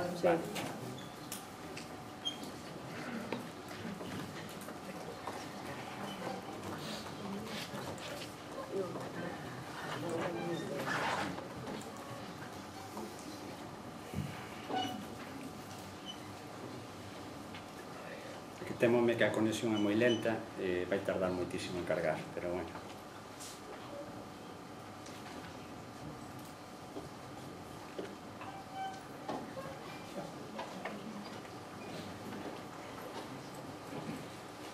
Bueno, cando teñades tempo, polas distintas pestanas, fuchicades vos, entrades por aí, está a metodoloxía por aí colgada. Aquí dentro de PTG hai un espacio onde aparecen todas as exposicións públicas que fixemos nos concellos, que teñen esta información, os que non e tal. Aquí si me gustaría ensinarvos, aquí nesto de estado por concellos, se queredes saber se o vosso concello ten algo feito, se hai algunha toponimia recollida ou tal, pois vades a este mapa de estado por concellos. Premedes no vosso concello e vedes o estado no que está. Por exemplo, eu premo no meu, Ríos, aparecen os números de topónimo que recollín, 4190, que o traballo de campo está rematado, que o traballo de gabinete está rematado, que a Comisión de Toponimia xa supervisou toda a material, que se digitalizou, que se fixo exposición pública e que está todo rematado. Outros concellos, están iniciados, por exemplo, Monterroso, ainda parece que está como activo porque había xente colaborando, recollendo asociacións de veciños e tal, e, cando se nos paralizou o proxecto, quedaron as cousas aí, non se pude actualizar. Distintos concellos por aquí, o de Roberto tamén ten a digitalización rematada, pero ainda non se pode consultar na páxina web. Para poder visualizar a toponimia a través do Google Earth, ten que estar todo rematado, vale? Ese é o gran problema. Sin embargo, podedes descargar aquí no apartado de descargas o que son as bases de datos, podedelas descargar de todos os que teñen algo feito. O que é a base de datos, ainda que non este digitalizada, descargadela dos que queirades. Premedes na provincia de Pontevedra, por exemplo, todo o que hai de Gondomar, ou todo o que hai de Vigo, ou o que hai de Redondela, pois podedelo descargar. Redondela non é moito, pero bueno. Premedes aí, o que vos fai é xeravos un Excel, guardádelo e xa está. E aí aparece vos... Ben, vamos ao buscador.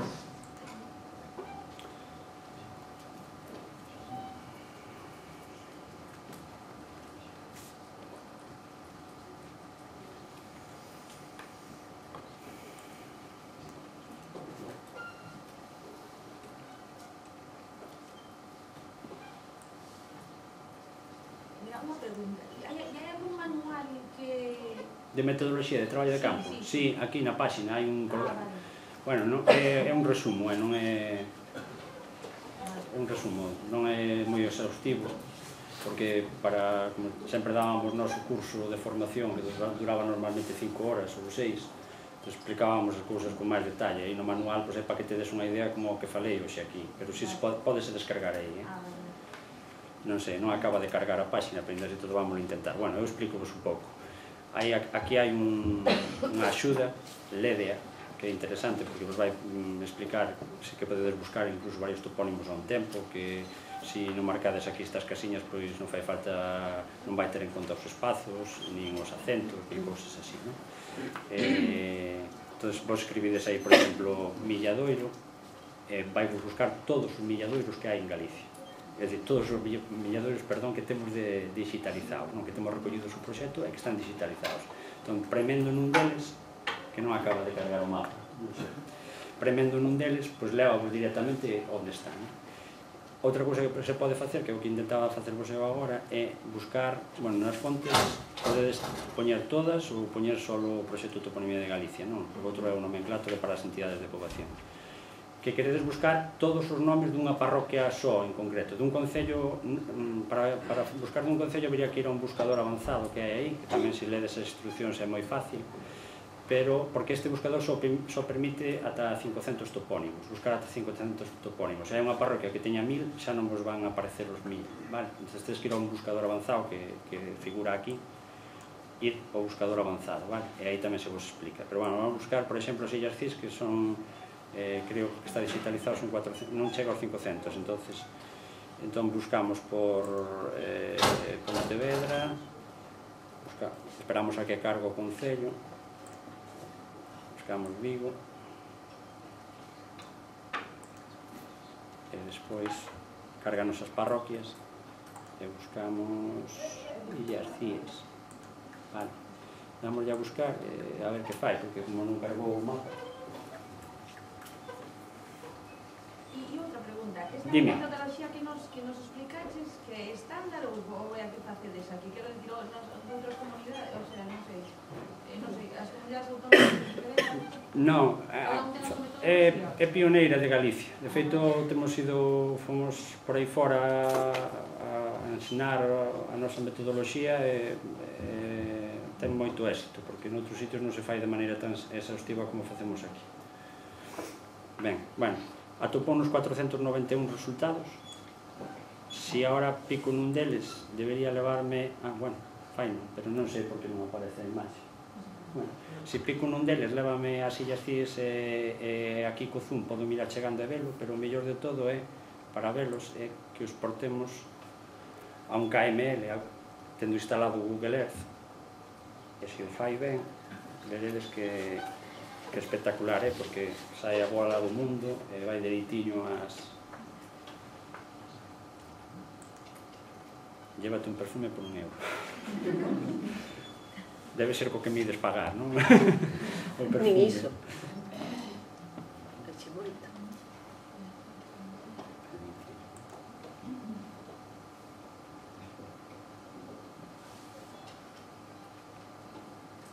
A ver, crucemos os dedos e a ver se...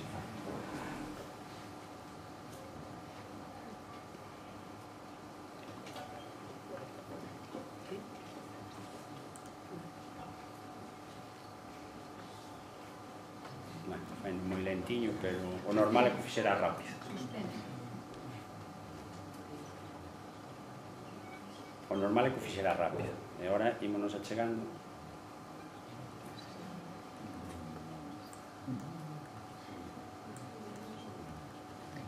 E podemos ir vendo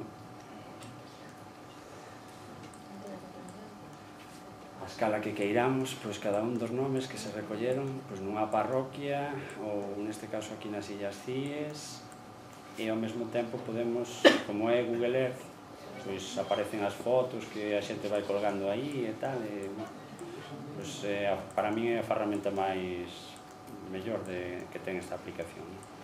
Xa vos digo, se practicades e se entrades, pois unha vez que le dades axuda, pois ten moitísimas utilidades.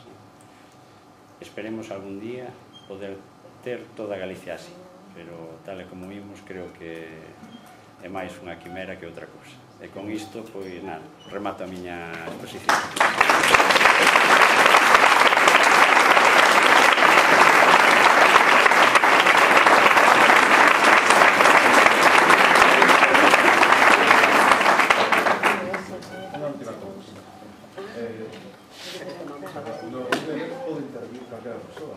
Como? Algún que pode intervir calquera persoa pode intervir. Non tendes medo de algún maneira que poda ver calquera que desfaga o traballo?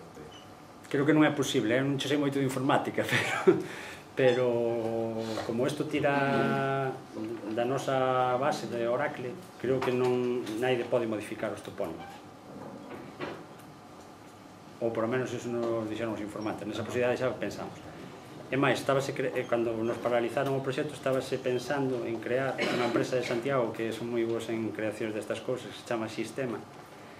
Estaban pensando en crear unha aplicación para que calquera de vos poida acceder ás fotografías da vosa parroquia como se fora no Google, ir poñendo os topónimos e irlos metendo. É dicir, sin ter que levar fotografías de campo, podelo facer dos ordenadores da vosa casa. Que ti sabes os nomes da tua aldea, pois que os podas meter. Ti escríbelos como boamente podas e despois xa os corrixiremos. Era interesante, porque así podría colaborar moitísima xente ao mesmo tempo. E, bueno, para iso fan falta cartas, para crear esas aplicacións fan falta cartas. Alguén quere preguntar algo máis? Pero que te metes, por exemplo, a ver... Sí, dime. Se va a salir, por exemplo, al final de veces que hai auténticas xente que decide, non, pois isto vou cambiar, isto vou poñer a rúa non sei que, ou a calle de non sei que, non sei como é o caso dos vestidos, pero penso que ao principio non é tan complicado mudar as cousas. Aquí non, podes intentalo, que eu creo que non hai maneira de que cambies ningún topónimo en que lle podes facer nada a ningún topónimo, non sei, insisto, non son informático, pero cando se deseñou esta presentación, pois pensouse que simplemente sea para visualizala, nada máis, non hai de poder intervir. Se alguén quere modificar algo, pois ten que mandar un correo ao proxecto e dicir, pois este topónimo está mal porque eu teño documentación de que tal ou cual, ou, sabes, ten que demostrar que está mal recollido e cambias, non hai problema. Se tiveramos máis tempo, pois enseñaríamos máis historias que se poden facer, pero bueno, creo que xa hoxe houve contratempos de abondo e xa imos retrasados.